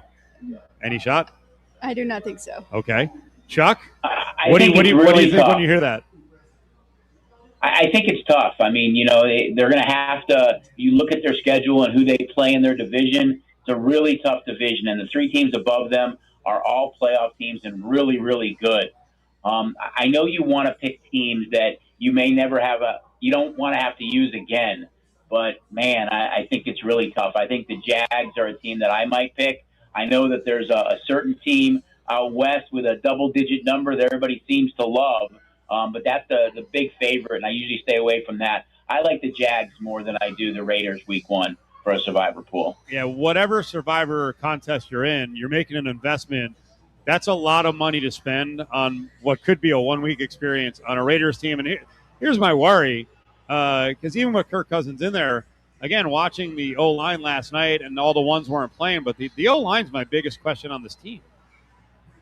I think the defense is a little bit too. I know you didn't have Crosby playing a lot of the starters, but I've watched them now for a couple of weeks. And, you talk about a Dolphin team that, A-Chain's a very talented back.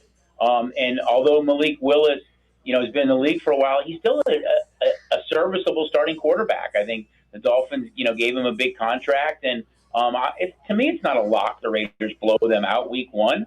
I think the Dolphins are clearly live in that game, and I don't know if I'd risk a Survivor pick on the Raiders week 1, personal opinion. Did you see anything last night or just, at a minimum, tell us about the betting action? Where were people going with San Fran and the Chargers, which turned out to be a Niners blowout? Yeah, both outcomes are really good for us guys. As I mentioned, the first half of the Raider game and the Niner overall outcome was a good outcome for us. All the injuries the Niners have, you figured they'd have a lot of guys kind of sitting out. So both outcomes were good. Preseason's actually been good so far, knock on wood. It's not always the case, We move games so much more aggressively. There was a game we moved from 2 to 3.5, and then back down to 3 and then to 2. So it doesn't really happen during the regular season like that, where you skip over 3, but it does in the preseason much more frequently. So a lot of volatility there. We're in an information era. There's a lot of stuff out there about what quarterbacks are playing and what the rotation is, but you don't necessarily know how long they're going to play. So to me, the quarterback rotation is the key. But games are moved way more aggressively and much more quickly in preseason, guys. All right, let's talk last man standing. What's cooking? Yep, last man standing, pro and college. We guarantee $150K in the pro, $100K in college. It is aggregate payout, so if there's multiple winners, they would split. Works just like the college basketball tournament. You win and you move on. You lose and you go home. $25 entry fee gets you 1. For $100, you get 4 entries and a bonus 5th entry. So we're taking applications for both right now. Get signed up. Last Man Standing is our signature contest. And, again, I know there's some big money contests that are out there, but this is a great opportunity for a smaller investment of $25 or up to $100 to get you 5 entries to win $150 or $100K. Right now, game 7-0. Jets on top of Pittsburgh. 8 minutes before the half. 8 minutes left in the first quarter. Scoreless, Carolina and Jacksonville. What's the action right now on the game that's coming up in about 65 minutes with Green Bay and Denver? I think when you look at that game, see what the early push was on that game, guys. We're currently at 6. We opened the game at 4.5. We got all the way up to 7.5 on Denver before it came back down a little bit. So looks like we're Packer fans a bit in this one. Chuck, I'm going to make a left turn here and go to baseball down the stretch. First of all, are you guys still offering all futures on World Series and AL/NL? We are. We are. I think there's, I look at the American League guys, and I'm hard pressed to pick who I think is the best team in the American League right now. I really am. I know Boston, kind of the sexy or the vogue pick right now because how well they've been playing. But I think the National League, you look at the teams at the top, and the National League playoffs is going to be fun. I'm just really uncertain on the American League right now. This one's tough to say. With the Yankees at, say around $2, $2.50, can there be value with the speculation that, hey, Judge could be back, Bellinger will be back? Their pitching staff is actually over the last 30 days, 30 games, like the number one pitching staff in the league, but they're hitting 193 as a team. You stole my thunder. I was going to say pitching isn't the issue. It's hitting. They're one of the worst hitting teams in baseball. Yeah, I guess anything can happen, and they get those guys healthy, and they're playing well. Absolutely.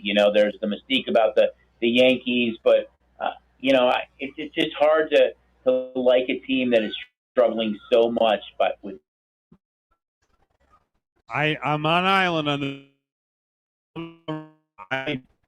I don't care what the speculation on the Dodgers. Like, hey, everyone's coming back at even money to win the National League. I still have so many worries about the Dodgers. I don't like that Diaz went down, so now the bullpen is a mess. Are people just still trucking along with the Dodgers, still betting them? Yes and no. On a nightly basis, yes. We still need whoever they're playing. But as far as future book at the price, no. We've seen, the Cubs have created some value now. I think a team that was banged up and is getting a lot of their pitchers back again. I think they'll be able to set up the rotation, have guys that can play a role as a reliever or a starter. They can hit like crazy too. They're a very good hitting team. So I think there's some value with them a little bit, but I tend to agree with you with the Dodgers. I'm a little bit concerned, especially with the back end right now, and the fact that they have been, they're hitting a little bit better now, but they went through that spurt where they really were struggling a bit at the plate. Chuck, last 20 seconds. Remind people about the boost up now with the no worry wager when you sign up. Yeah, it's a great thing. $100 no worry wager when you get signed up now. Football season's here. Baseball postseason is right around the corner. You win the bet, great. If you lose the bet, we're going to give you that back and give you another shot at it. So get signed up for SDN Sports today. A lot of cool stuff on the app, and it really does bring the sports book to you. We love when guests come out and experience everything we have in all of our properties, guys. But if you can't be here, get SDN Sports. It really does bring the book to you. Chuck, thank you. Appreciate it. All right. Thanks, guys. Take care. SDN Sports app. Sign up for it. SDN Sportsbook. They got one here at TI Vegas at the Golden Circle Sports Bar. They got the windows. They got the kiosks. But the app is the best way to go. So sign up. On the way back, we're going to go deep divey on UNLV and Memphis. We'll talk to one of the Tiger media experts, John Martin, ESPN in Memphis.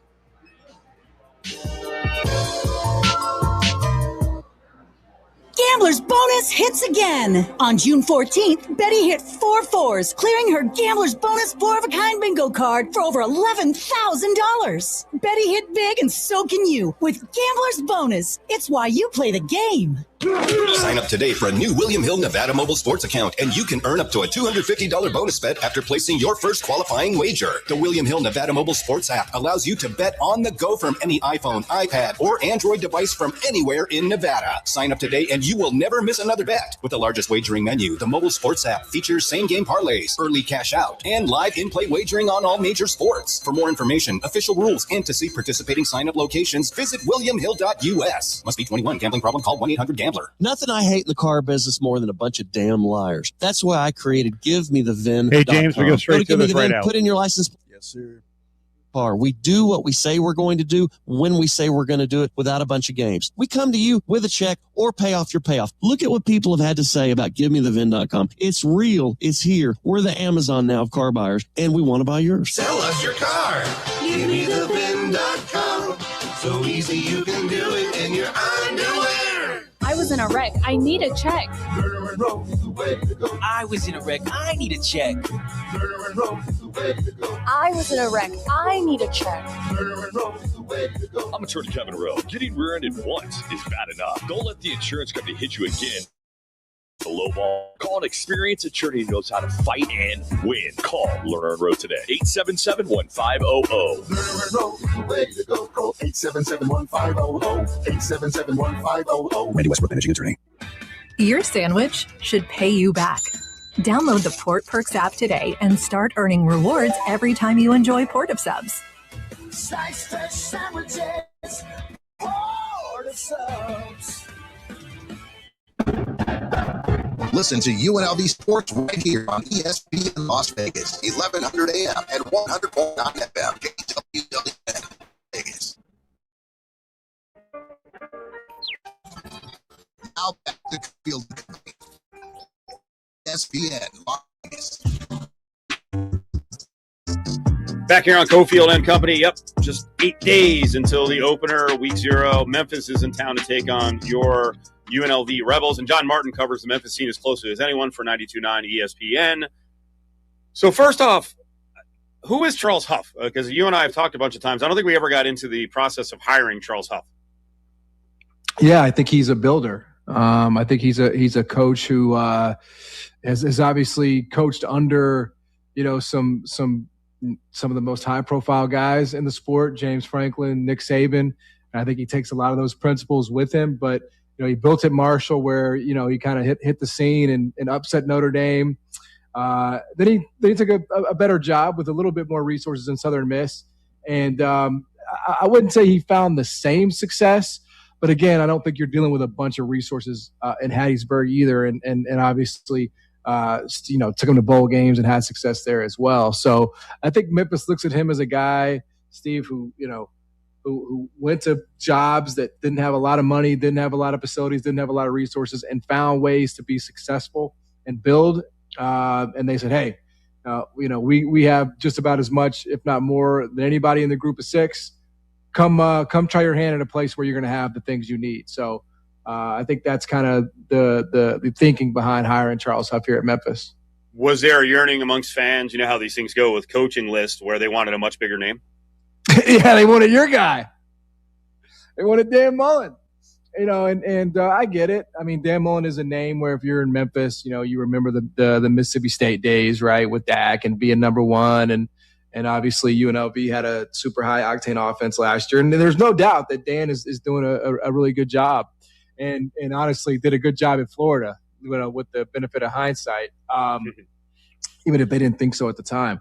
So, yeah, I mean, I think there was definitely, big – that never had legs. But, you asked about fans. I think there were some people in Memphis that would have liked to see Dan – take the job, but obviously, that wasn't ever anything that seemed to get off the ground.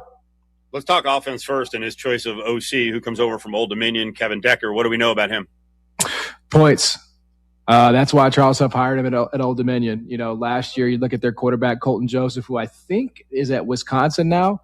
You know, points. That is what Charles Huff said. You know, you obviously have to score to win football games. And, you know, he said when we would game plan against him at Marshall and other stops, it was always, you know, we had fits. So I think that was kind of the idea there is, you know, he was familiar with him at you know, other conferences, and he knows what he's capable of. So it's about the points and the offense that he's going to bring.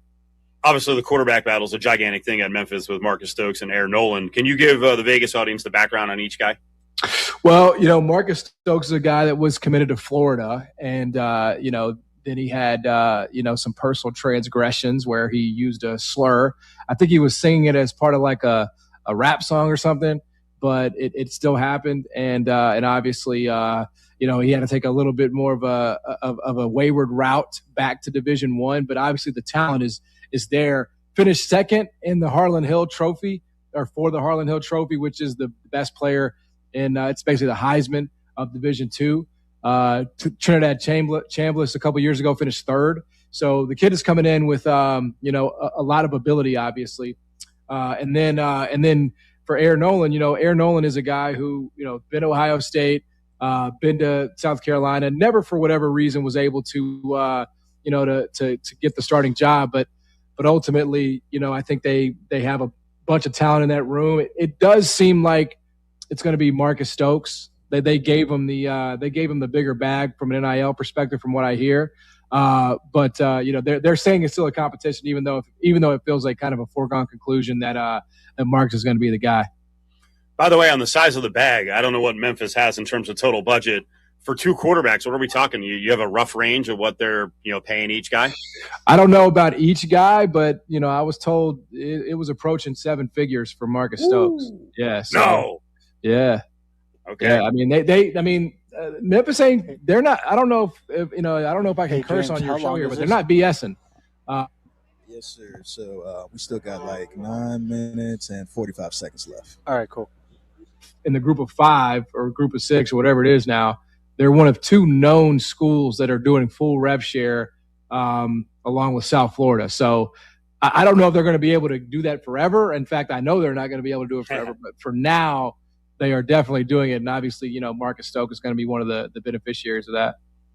Yeah, I'm assuming Jackson Arnold did not get near 7 figures. And UNLV has built up their coffers, so their budget's pretty good. It's probably top, you know, 7 in group of 5 or group of 6. But yeah, Memphis is big time baller.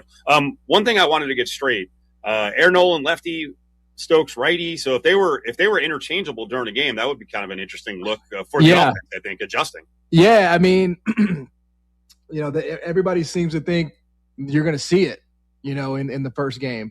And maybe the same is true of you guys as well. So, you know, I'm not really a big believer in that. I'm not a believer in multiple quarterbacks. Like I get like for packages, I could see a world where with Orji, because he's more of a runner, or at least he presents that threat.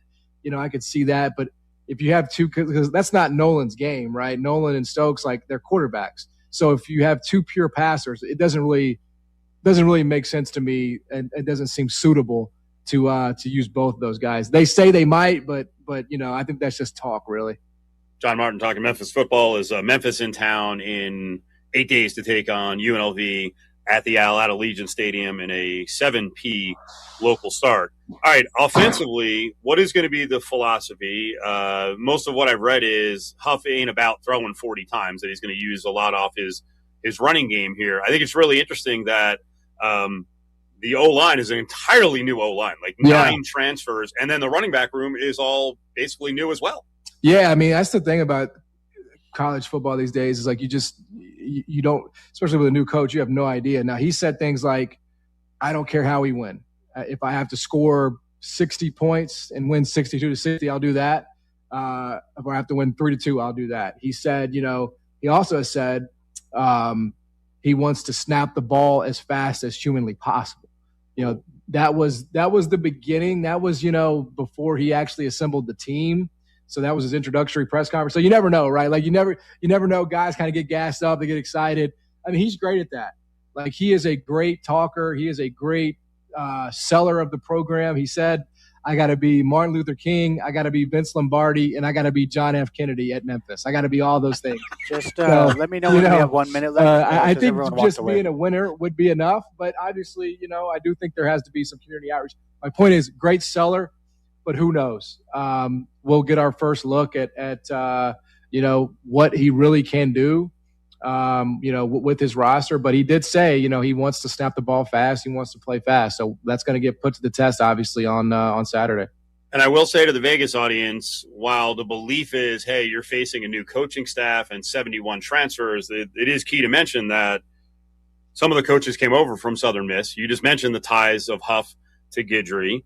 I saw Old Dominion players on the roster, and I think there's at least 17 Southern Miss players on the roster. And listen, it's not Indiana, where James Madison came over with Cignetti, but that does help when you bring over familiar faces. Oh, without a doubt. I mean, it's part of the deal now, right? It's why, you hire coaches from these smaller stops because they can bring them, right? I mean, you might hire a head coach from a lower level as opposed to a sexy OC from a power four because they might bring more guys. I mean, now I don't think Huff brought as many as he would have liked. A couple of those guys did end up going, Ole Miss, Mississippi State, and there's really nothing you could do about that. But yeah, I mean, he's definitely brought some pretty decent pieces. Again, I don't want to overstate it though, because I bet if you sat him down, he'd say, I didn't really get the dogs. There's a kid, Chris Jones, a linebacker, he wanted to bring, lost to the SEC. So not the best pieces, but definitely some guys that know what he wants and what he expects. So it will be less of a new thing for them than it would be otherwise. Okay, let's talk about season expectations, because at UNLV with the fans, this is a program that routinely won 4 games, never made bowl games. Odom comes in, Mullen comes in. They win 30 games in 3 years, and now people look at the schedule like, oh, that's easy, 10 wins. Like, okay. Are Memphis fans like that, or are they a little more realistic? Because I know you told me last year that they weren't exactly super high on the former coach anyway. No, there was a parade when Silverfield got the Arkansas job. I mean, seriously, they were so happy. I think they're realistic, but I also think they're they're so starved. I mean, they haven't been to the AAC championship game since 2019. And when you spend and when you have the resources and facilities and the things that Memphis has, I mean, that's quite simply that's an unacceptable drought. I can't really put it on Charles Huff to do this year one. It's not really fair to do that, even though they are at full rev share. I still think the majority of that is going to basketball. Basketball's getting $9 million-ish. Ooh. So yeah, it's not all football. It's not even majority football. So I am hesitant to put that on Huff right now. But yeah, I mean, I think certainly, year 2, year 3, that's got to happen for him, and I know he obviously it's good for him if it does. So I think they're realistic, but there's definitely, there's some antsiness around here because it's been so long since they've gotten to that platform. John Martin, Memphis expert, 92.9 in Memphis, is talking Tiger football as UNLV is taking on Memphis next Saturday. I hate the schedule coming out of the gates. I hate it for Huff. At UNLV, then home against Arkansas State, which is in that region, that's a big game. And then you have to go all the way to Boise? Yes, I wouldn't. And again, this, everybody in Memphis, including the AD, kind of disagrees with me on this. I just don't think I would have scheduled this UNLV game. I just don't. I mean, I understand the upside. Right. I mean, if we all operate on best case scenario, I mean, I get it. You solidify yourself week 0. You have the great stage on Fox. I get that. You're a 6-point dog, and so the likelihood is I'm not saying you're going to get smacked, but you're going to probably lose. That's the probability. And then, this Boise series was scheduled years out. So this is a return game from, I think, 2023. I like having one of these, Steve. Yeah. But the reality of it is that it's just, I look at it as overkill, because if Memphis beats UNLV, let's just say they beat UNLV, it still doesn't matter unless they win the American. They still have to handle business on the back end, or else it'll all kind of be rendered irrelevant. So I think you could really just replace UNLV with a worse team from the group of 6, get the guaranteed win, stay alive, and then you still have to do what you have to do, which is win the American. And if you're, 8-1, 9-1, 10-1, great chance, right? Given history, great chance that you're going to still be the front runner for that playoff spot. I get it. They're trying to remove the doubt with the UNLV game, and UNLV is trying to do the same thing. But it's just unfortunate because UNLV is just further along than you, and this is there. So that's just the way she goes sometimes, I guess. Well, I'll tell you what, John, if Memphis goes through the season with 1, even 2 losses and is in the race for the Group of 6 bid, if they get through this AAC almost unscathed, I mean, the depth in this conference with Navy, UTSA, Tulane, Army, South Florida, ECU, I mean, even FAU's decent. I mean, this is a good conference. Great conference in football. I love the conference in football. I hate the conference in basketball. I mean, even though it's getting better, it seems like. But, yeah, football is not the problem. I mean, football is totally where it needs to be. I mean, you definitely have – Tulane beat USC in a New Year's Day Bowl a couple of years ago with Caleb Williams. I know that was a couple coaches ago, but, you have coaches routinely getting better jobs out of this league. It's definitely solidified itself as that next best. We'll see with the new machination of the Mountain West and the Pac-12, obviously – that'll have to settle, but it's definitely solidified itself as that, which again, great for football. But I was a big proponent of going to the Pac-12 when that offer came around for Memphis. And I know it wasn't perfect, because you had media rights deals and travel and all those things. But, the idea of sharing a conference with San Diego State and sharing a conference with Gonzaga in basketball was just that was like a dream. But again, I'm an old school guy, Steve. These new generation kids, they all love football. They all want to do football. I'm a kid of the 90s when Memphis State was running things in basketball. And maybe I'm holding on to that a little too long, but you'll have to pry it out of my cold, dead hands. John Martin, 92.9 in Memphis. All right, last one. Let's circle back to football. Will anyone travel in the Tiger fan base out to Vegas? Yeah, I think if I had to guess, you'll probably get, 1,500, 2,000. I think it'll be a pretty healthy conglomerate. Week 0, weekend trip to Vegas. Yeah, I would set the number at 1,488.5. There you go. I appreciate it. Thank you. Okay, Steve. Appreciate you, man. Got something to say?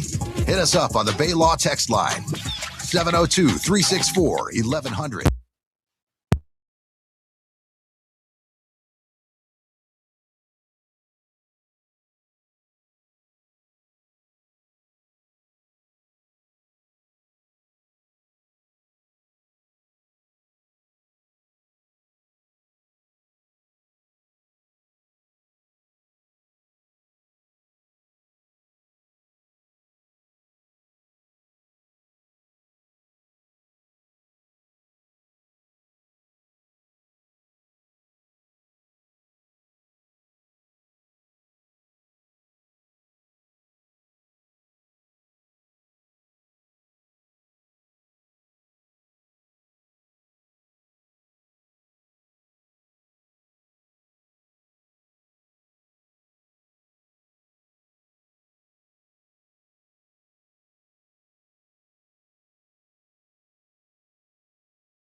Medicare benefits check as easy as That's 888-665-0696. Turn up the savings this summer at Lexus of Henderson. Experience the all-electric Lexus RZ with instant performance, premium luxury, and advanced Lexus Safety System Plus. Then take advantage of Lexus certified pre-owned financing with rates as low as 1.99% APR. Or enjoy the refined comfort, elegant craftsmanship, and smooth ride of the Lexus ES. Available now with financing as low as 5.4% APR. Visit Lexus of Henderson at the Valley Auto Mall or online at lexusofhenderson.com. OAC restrictions apply. See store for details. Offer expires 8/31/27. Join your peers on their career journey while improving youth behavioral health and wellness. This fall, Nevada Volunteers is launching Youth Mental Health Corps, a new national service program that creates mental health career pathways to today's jobs. Youth Mental Health Corps members serve where needs are the greatest. In Nevada, middle and high school and out-of-school programs. Members will earn certifications, stackable credentials, or higher education credit. Visit NevadaVolunteers.org to learn more about Youth Mental Health Corps. That's NevadaVolunteers.org. Your next career move could make someone's future brighter and better. Let's make positive change together through Youth Mental Health Corps. This message sponsored by Nevada Volunteers, funded by a grant from AmeriCorps, the Schultz Family Foundation, and Pinterest. Aired in cooperation with the Nevada Broadcasters Association and this station. Out here, you know the drill. Animals are hungry, dogs are getting muddy, and you just noticed you're low on feed. Stocking up at Tractor Supply is easy on your wallet with our unbeatable prices on select shavings, retriever dog food, and Producer's Pride animal and poultry feed. From backyards to barnyards, we've got everything to keep your pets, animals, and livestock well fed and comfortable with low prices all summer. At Tractor Supply. Your sandwich should pay you back.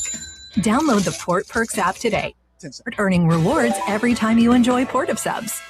Slice fresh sandwiches, Port of Subs. It's Cofield and Company on ESPN Las Vegas. All right, rolling on here on this Friday, Football Friday. Going to get into some gambling talk here in just a second with Sam Panayotovich out of Chicago, FoxSports.com, our gambling expert on Fridays. Was just checking out the Yankee game as well. 55-plus TVs here is Cam Schlittler. Never an easy name to say. Always got to be careful. FCC is listening. 2-0 in that one as the Yankees lead Toronto. I want to do a giveaway here. We were just talking about UNLV and Memphis. Big game coming up, Week 0, one of the bigger games around the country in Week 0 on Big Fox. You can also hear the game starting with coverage at 6 o'clock next Saturday right here on ESPN Las Vegas, 7 o'clock kick at the Owl. We got tickets. 364-1100. Caller 7 gets tickets to the UNLV opener. Caller 7 a pair of tickets to see UNLV and Memphis. UNLVtickets.com is where you can grab the tickets if you don't win these. We got Sam Panayotovich on the horn. Sam, I want you to react to what you saw with the Raiders last night. And one of my big worries still with the Raiders is that offensive line. How are you looking at Raiders' futures?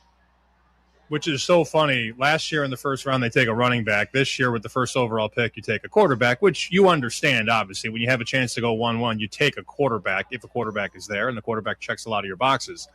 The problem is this happens all the time in the NFL. These franchises take quarterbacks and running backs and wide receivers, and the offensive line stinks. And I thought that was the biggest issue last year. You know, you go into a draft with no offensive line, one of the worst in the league, and you draft the running back. Well, it's not his fault that he didn't have a big season, right? Because he didn't have any line play. So these championship caliber teams in the NFL, for the most part, are built from the inside out. You start in the trenches, you line up your dominoes, and then when you have the guys in the trenches, then you can add your skill position players. The Raiders are doing it backwards, which is very, very funny to me. And here's what will happen this season. The Raiders will be 2-6, 2-7. They're going to want to fire the coach or fire the GM, and then you're going to start that cycle again. The new GM is going to come in and have a new plan or whatever. It's fundamentally flawed, though, to try and build an offense without having an offensive line. Like, you're there. You got boots on the ground. How bad is the line? It's not good. I mean, hell, my team is terrible, but I respect the Jets for at least trying to build it the right way with defensive and offensive linemen. Sam Panayotovich is with us, SP Shoot up on Twitter. Now on the Texans side, again, it's a preseason game, so let's not overreact. But they had a really good season a year ago. Stroud is the big X factor. Obviously, that's a big key. What are you doing? What are Sharps doing with the win total at 9.5? I think the over is actually minus 130. Yeah, this has been a very popular team, and it was, sharp stuff early on the Texans. I think the first number that we saw in the market was a 9, and it was a heavy 9. It was like over minus 150 or something like that. And there was somebody that came in and laid that. No qualms about it. So then when you started to see most books open up, they did post that 9.5 flat, minus 110. And even that has been bet. So you're going to see a sports book perspective where they would personally love the Texans to win 8 games because there's a ton of money on the over. It's a very popular, very trendy team. And when you look at the market on them to win the division, I mean, they're basically even money at this point. So there's a lot of respect, mostly for the defense, because defense does win divisions. I don't know the defense wins Super Bowls anymore. You need to have some semblance of high-level quarterback play. But that's a division that is very top-heavy. So, look, the Texans are the public team, but they were the sharp team early. So a combination of sharp money and then square money. But that's going to be one of those teams. The Texans come to mind. The Bears come to mind. The Patriots come to mind. A lot more tickets on the over the win total as opposed to people coming in and betting the under. If you want to see Sam in the gambling environment, great podcast with Bear Bets Podcast. And I watched the podcast this week, and you guys were discussing Heisman. I know you bet Arch Manning. They were talking about John Mateer. I think Mateer's a fascinating case. We saw him all muscled up with the big guy in the small coat, the Oklahoma quarterback. He's 22-1.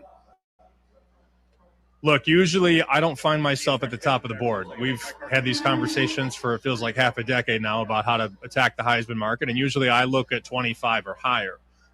But for some reason, I'm just magnetically attracted to Arch this year, specifically because of the price.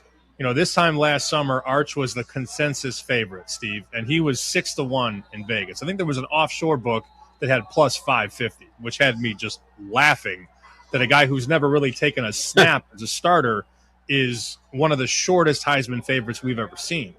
So now, after he struggled early last year and sort of came onto his own, or into his own rather, late in the season, he's a better quarterback. He's got the SEC seasoning. The offensive line is better. The receivers are better. He's got 2 guys who will play in the NFL one day, maybe 3. The system is a year more cohesive, and I get a better price. So, as I just said, last year 6-1. Now I see 8-1, 8.25, 850. So I get a better Arch Manning at a better price. What am I missing? Yeah, and on Mateer, I saw that Bear goes under his passing yards. So that's an interesting one. Let's talk Dante Moore in Oregon. Dante Moore's 4th choice on the Heisman board at 10-1. Where are you on Oregon first in the Big Ten? I like them to win the Big Ten. We had that conversation on Bear Bets about, do teams even care about conference championships anymore? I think it's a valid one because at this point, if you're a 10-2 Big Ten team, you don't have to win that conference championship game. The expansion of the college football playoff has minimized the importance of these conference title games. And there have been some programs that have been sort of accused of not laying an egg, but not really showing you anything. If anything, it's more important to get to the conference title game than it is to win the conference title game, if that makes any sense.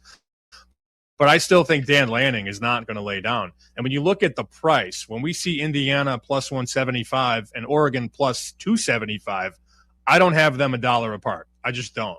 So from a rating standpoint, like Indiana, Oregon, to me on a neutral are, almost identical. So why is Indiana plus 175? You know what I'm saying? Like, I just don't. Yeah. And even with Ohio State, like, depending on the book, like, I don't have that big of a gap. I don't think Oregon should be anywhere near 3-1. So, Ohio State's great. Indiana's great. Oregon's great. I think they're all, like, I could pick one of them out of the hat and be satisfied. Like, if you, me, and Willie Ramirez all had, one pick out of a hat, I'd be satisfied with any of those teams. But because of the coach and the quarterback, Dante Moore, who could have gone, honestly, 2nd overall in the draft, but he came back to college on a mission, I like that price, compared to the other teams at the top of the Big Ten. I love that plus 270, plus 275 look on the Ducks. And Oregon's plus 750 to win the national title, 4th on the board. In the Big Ten, we talked about Minnesota and that you're high on Minnesota for a lot of reasons. The total there on the wins is only 6.5. I saw your conversation about Michigan State, and I listened to Pat Fitzgerald, and he sounded like a renewed dude. He's that was on Sirius XM. He was all fired up, but there's a reality here. He's building it a little bit differently. Their win total's only 3.5 with the over minus 180. Yeah, well, they want you to come in and go over that low number. That's what we call trying to lay the cheese out for the mouse. You see that low number, you're like, oh, well, they'll win at least 4, but then you got to lay the $1.80, to your point. I can tell you that the first number we did see on Michigan State was about 4.5. So take from that what you will. 4.5 on the open, now 3.5. So they've been hit definitely under. And you got to go back, look, the last 2 years in Northwestern, Fitz was horrible.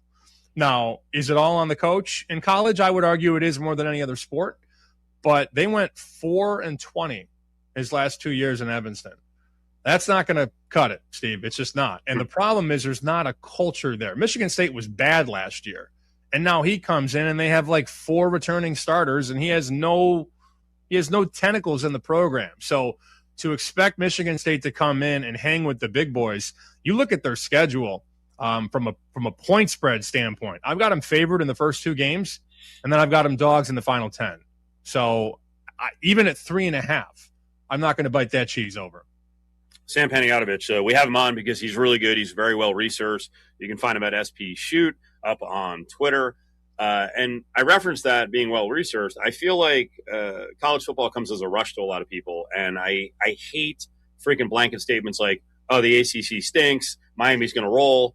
No, the ACC actually has a lot of good programs. It actually has a lot of balance, and it's got a lot of intriguing stories this year. So after Miami, who are you looking at in the ACC with a possibility of making the CFP, but more importantly, maybe pulling the upset? I've got teams like SMU, Louisville, Clemson, Pitt, Virginia, not North Carolina, NC State, VTech. I mean, there's a list of schools there that have pretty wide variance. Yeah, I mean, Miami at the top, no doubt. You already alluded to that. I think I actually have them 7th in the country to a man. So after that, power rating wise, it's SMU, Clemson, Louisville, Florida State, and I could honestly probably interchange those final 3. Like, it's clear to me Miami's 1, SMU is 2, and the odds board will tell you that. But look, man, I'm not betting Clemson. I'm not betting Louisville. I'm not betting Florida State. Like, there's a big gap. They're really, from a talent standpoint, there's a big gap between Miami, SMU, and everybody else. And honestly, you could say there's a gap between Miami and the field. So this is not a conference that I'm looking to deep dive on. What you can do, though, obviously Miami's minus money to win. Like, they're as high as minus 140, minus 150 to win the conference, which I don't really want to bet myself.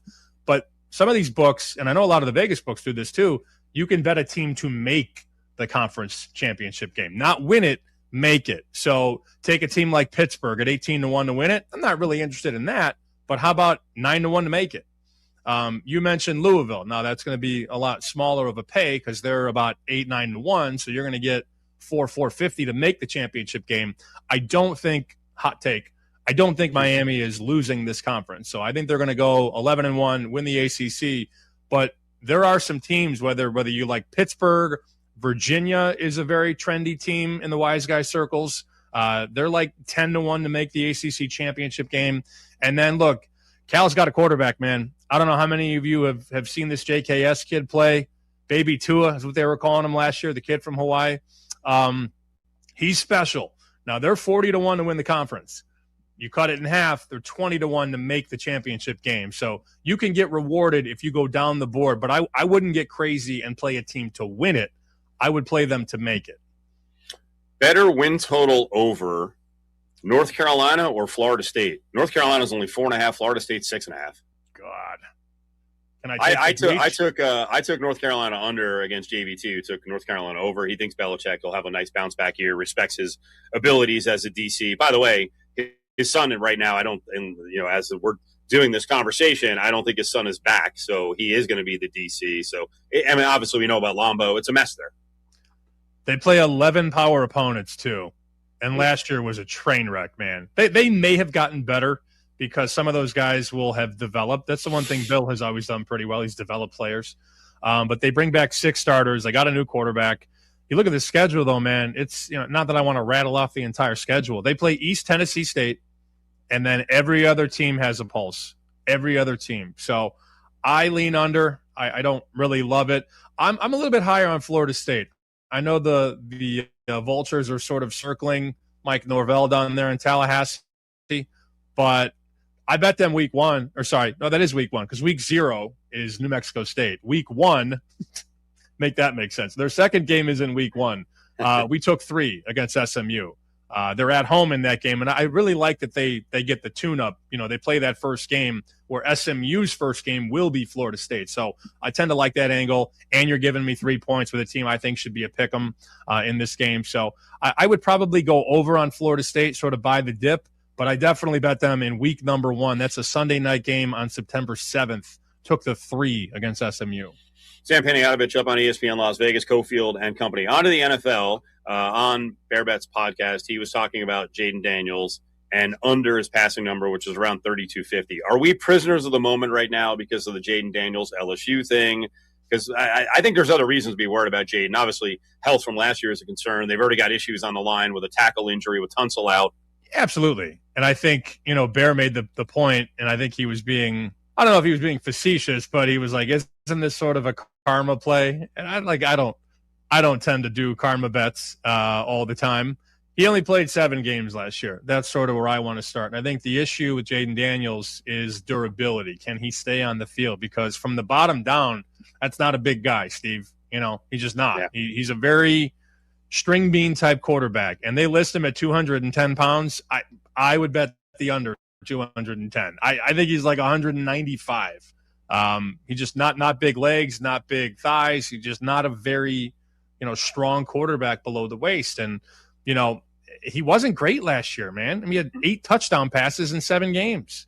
So I will say from a price standpoint, generally I'm looking to bet guys or teams that didn't perform last year. But if you go back to last summer, Jayden Daniels was the 5th quarterback on the board to win the MVP. He was. It was the big 4, Lamar, Burrow, Allen, and Mahomes, and then Jayden Daniels. And now he's like the 12th quarterback on the board. So every bone in my body wants to be like, okay, maybe not MVP, but let's shoot this over the top. Let's go over on yards. Let's go over on touchdowns because the perception is low. He obviously didn't perform last year. And now you got this weird story where he wants his number retired and he doesn't want this guy to wear number 5. I think that actually sort of creates value on some of his long season stuff, right? Over the yardage, over the touchdowns. I'm not going to bet him to win the MVP, and I'm not going to bet the Commanders win the division. But usually when everybody's off a guy, I like to be on, if that makes any sense. But I don't really feel any type of way about Jayden Daniels. It's a weird story, by the way, the LSU thing. I feel like it's more his mom than him. FoxSports.com headline, 3 future wagers to make today. We talked about Joe Burrow on this show for MVP. Your defensive rookie of the year choice is pretty interesting. Yeah, Arvell Reese is a machine, and I keep hearing great things out of New Jersey, not New York, which is where the Giants play, ironically enough. But this is a guy that'll play basically whatever you need with the Giants. And I do love John Harbaugh being able to kind of queen this guy around. Like he's a queen on the chessboard. He can do basically anything, and they're going to use him in a variety of ways. He's not just going to get to the quarterback, which he will do, by the way, but he can drop into coverage. He can stop the run because he's an animal. He can get to the quarterback on 3rd down. On 3rd and 6, they're going to have him on the edge.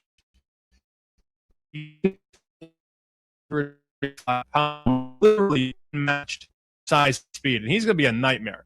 His first preseason game, Pro Football Focus graded him as an 88.2, which is like one of the highest preseason rankings for a rookie defensive player ever. Granted, it's one preseason game, and it's a very small sample size. But if you look, go to Twitter when you get a second and just type in Arvell Reese, Arvellreese, and look at some of the plays, how he blows up the offensive lineman, how he blows up the pocket, how he just shoves offensive linemen into the backfield. This is a weapon for them. And, there are some guys that are higher than him on the board, but he's probably, in my opinion, the best defensive all-around player in the league coming out of college right now. So at plus 800, I'm invested. And like you said, New York market certainly does not hurt. If he's a big story, he's going to get hyped real big time. So, again, 8-1 for Defensive Rookie of the Year. On the podcast you guys were talking about, we're talking to Sammy P here on ESPN Las Vegas. You guys were talking about high or low on the Colts, that there's a big variance. So which way are you going? I'm right in the middle, man. I made the joke, Bears, like, they could win 12 or they could win 4. And I was like, well, maybe you should bet them most wins and fewest wins. And, that's a perfect way to middle yourself. That's the Polish middle, Steve, when you bet most wins and fewest wins and they go 9-8. So you win neither of them. I don't know what to do with a Daniel Jones team. I don't. I like Steichen. I always have. In that division, not to, pivot off of your question, I am much more interested in Jacksonville and seeing what they do in the second year of Liam Cohen and Trevor Lawrence, because last year they were just gangbusters and they won all these close games. But they have a very, very talented roster. I was looking at Todd Furman's list of teams because he put out like an example of his power ratings, and he's got Houston 12th in the NFL. He's got Jacksonville 17th and Indianapolis 22nd. So that's a guy who makes numbers and used to book bets in Las Vegas. He used to work at Caesars for a long, long time.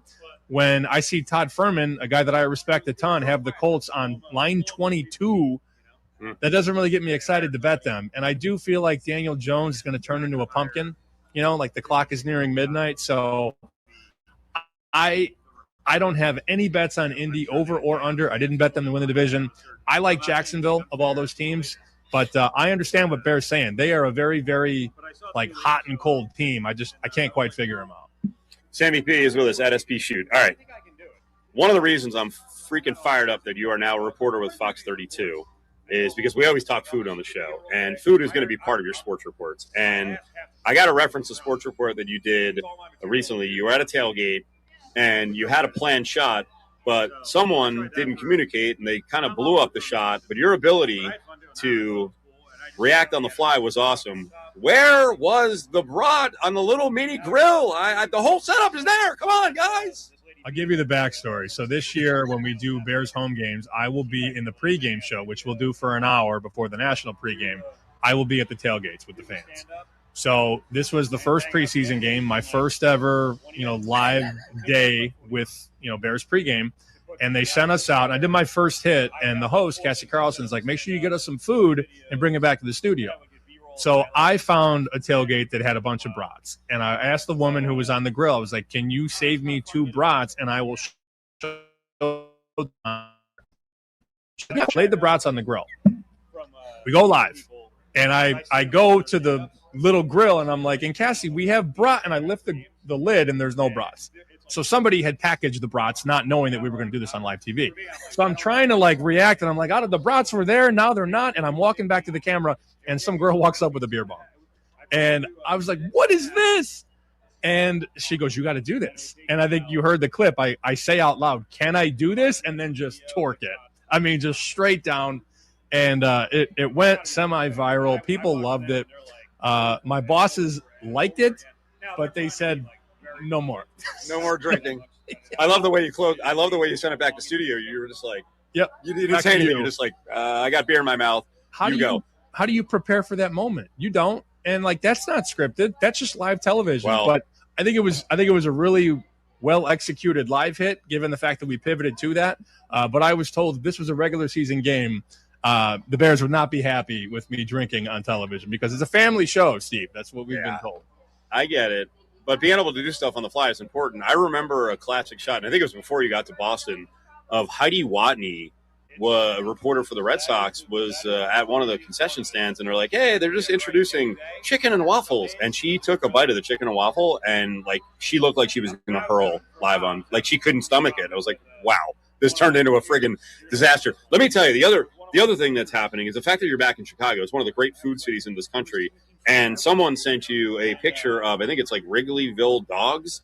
And just to look at the meal with a drink, the crinkle cut fries, and the perfect snappy hot dog, Chicago dog. Yeah, it's so good. There's going to be a lot going on. And I have a couple buddies that throw tailgates around Soldier Field, and they've got 6 grills burning. They've got a full bar, which, again, don't go to the bar. Don't go to the bar. Focus. But the food options will be plentiful. And I guess the only question I have for you is, when are you going to make it to a tailgate so we can get you on live TV, we can plug the show, and then you can enjoy some of these snappy hot dogs that you crave? I know we need UNLV to make the CFP somewhere near your beat, or I will tell you, my significant other is like dying to go to Chicago, so we have to make a trip to Chicago. It used to be a regular. Hey, oh, that would be a good Patriot one. Bears on a Thursday night in Chicago. You can make that happen. I can wear my Patriots 18-1 shirt, which almost got me punched in the face. Patriots fans are so delicate. It's one of the little flowers. Sammy, great spot, man. Appreciate it here on a Friday. We'll talk to you soon. Thanks, Steve. At Land Rover Henderson, we make luxury service simple. We offer same-day appointments, complimentary loaner vehicles, and concierge-level care designed around your schedule because time matters. Our experienced team is here to keep you moving with the attention and professionalism you would expect from Land Rover. That's right. With a 4.8-star Google rating, trust Land Rover Henderson for a premium service experience. Come see us at Land Rover Henderson in the Valley Auto Mall.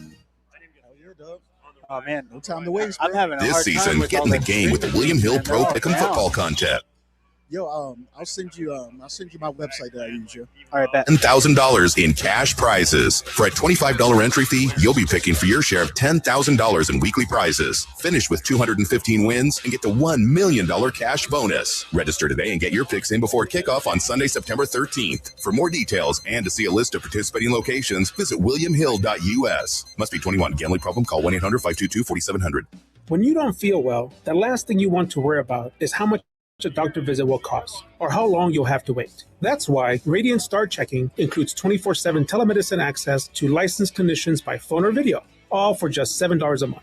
Radiant Start Checking, a checking account that cares for you when you need it most. Visit weststar.org/RadiantStar to learn more. Radiant Start Checking has a $7 monthly benefits fee. Activation required. Terms and conditions apply. Share savings with a minimum balance and membership eligibility is required to become a member. Insured by NCUA. All right, Big Dog, I just sent it to you. It's for groceries. Why shouldn't your favorite sandwich do the same? Download the Port Perks app and earn rewards every time you visit. New members even get their first $5 on us. It's free to join, easy to use, and rewarding from your very first order. Download the Port Perks app today. Slice fresh sandwiches, Port of Subs. I was in a wreck. I need a check. I was in a wreck. I need a check. I was in a wreck. I need a check. After an accident, you don't want another headache dealing with the insurance companies. Let us get you all the money you deserve. Call 877-1500. That's 877-1500. Murder and Rope is the way to go. Call 877-1500. 877-1500. Randy Westbrook, managing attorney. If you need to sell your house, talk to Aaron Taylor. You want to sell it fast and get the most cash, talk to Aaron Taylor, the real estate guy. Hey Nevada, I'm Jacob Taylor, the real estate guy. They say the apple doesn't fall far from the tree. Growing up with Aaron Taylor taught me that nobody negotiates harder or gets seller's top dollar like the real estate guy. Need a cash advance? We can put money in your hands before closing to help with repairs, moving, bills, or whatever you need most. Don't want strangers walking through your home every weekend? No problem. We'll give you one simple number, your bottom line. No commissions, no hidden fees, no guessing. Just a straightforward offer, and in many cases, money in your hands in as little as 3 days. And if you're renting, ask me about My Buy Bank. You'll receive a $2,000 credit plus 10% of your monthly rent, all to use toward the purchase of your next home. Call 702-310-6683. That's 702-310-MOVE. eXp Realty, license number 38886. Call for details. talk to Aaron Taylor, The real estate guy. Hey, Las Vegas, are you tired of plumbing prices that break the bank? At 365 Plumbing, we're bringing fair pricing back. Family owned and operated, we treat your home like it's our own. For your everyday plumbing needs, we're here 365 days a year, rain or shine, day or night.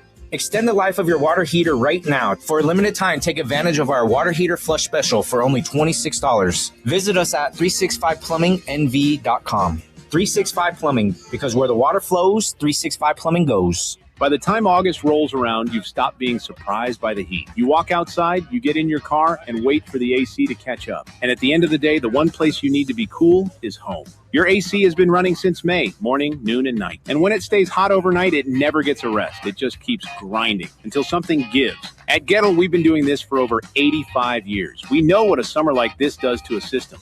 Call us and make sure your home is the one place the heat can't follow you. GOETTL. We'll keep you cool, but it's hard to spell. Are you gonna Vegas, get ready to send off summer with a splash. Boots and Bikinis takes over Palms Pool Labor Day weekend, Saturday, September 5th. Doors open at 10 a.m. and best of all, it's free. Party poolside with DJ Caffeine, DJ Shaddix, and live country recording stars Thompson Square. 10 seconds. Swimsuit and get ready for the ultimate Labor Day weekend pool party. Boots and Bikinis, Saturday, September 5th at Palms Pool. Presented by your Honda dealers. Cofield and Company presents Grab Bag on ESPN Las Vegas. Stick your hand in there, dude. I am ready right now for UNLV in Memphis. Just about. But in terms of hype, we just got done talking to Sam Panayotovich, who, of course, had a lot of good leans and likes on national level college football, which I'll run by Alex here in a second. Alex White is here. It's Cofield, Mateo, and James is back in the Finley Toyota Studios. Last couple of minutes live at TI Vegas. We're watching the Steelers and the Jets go at it. Third quarter, 8 minutes left.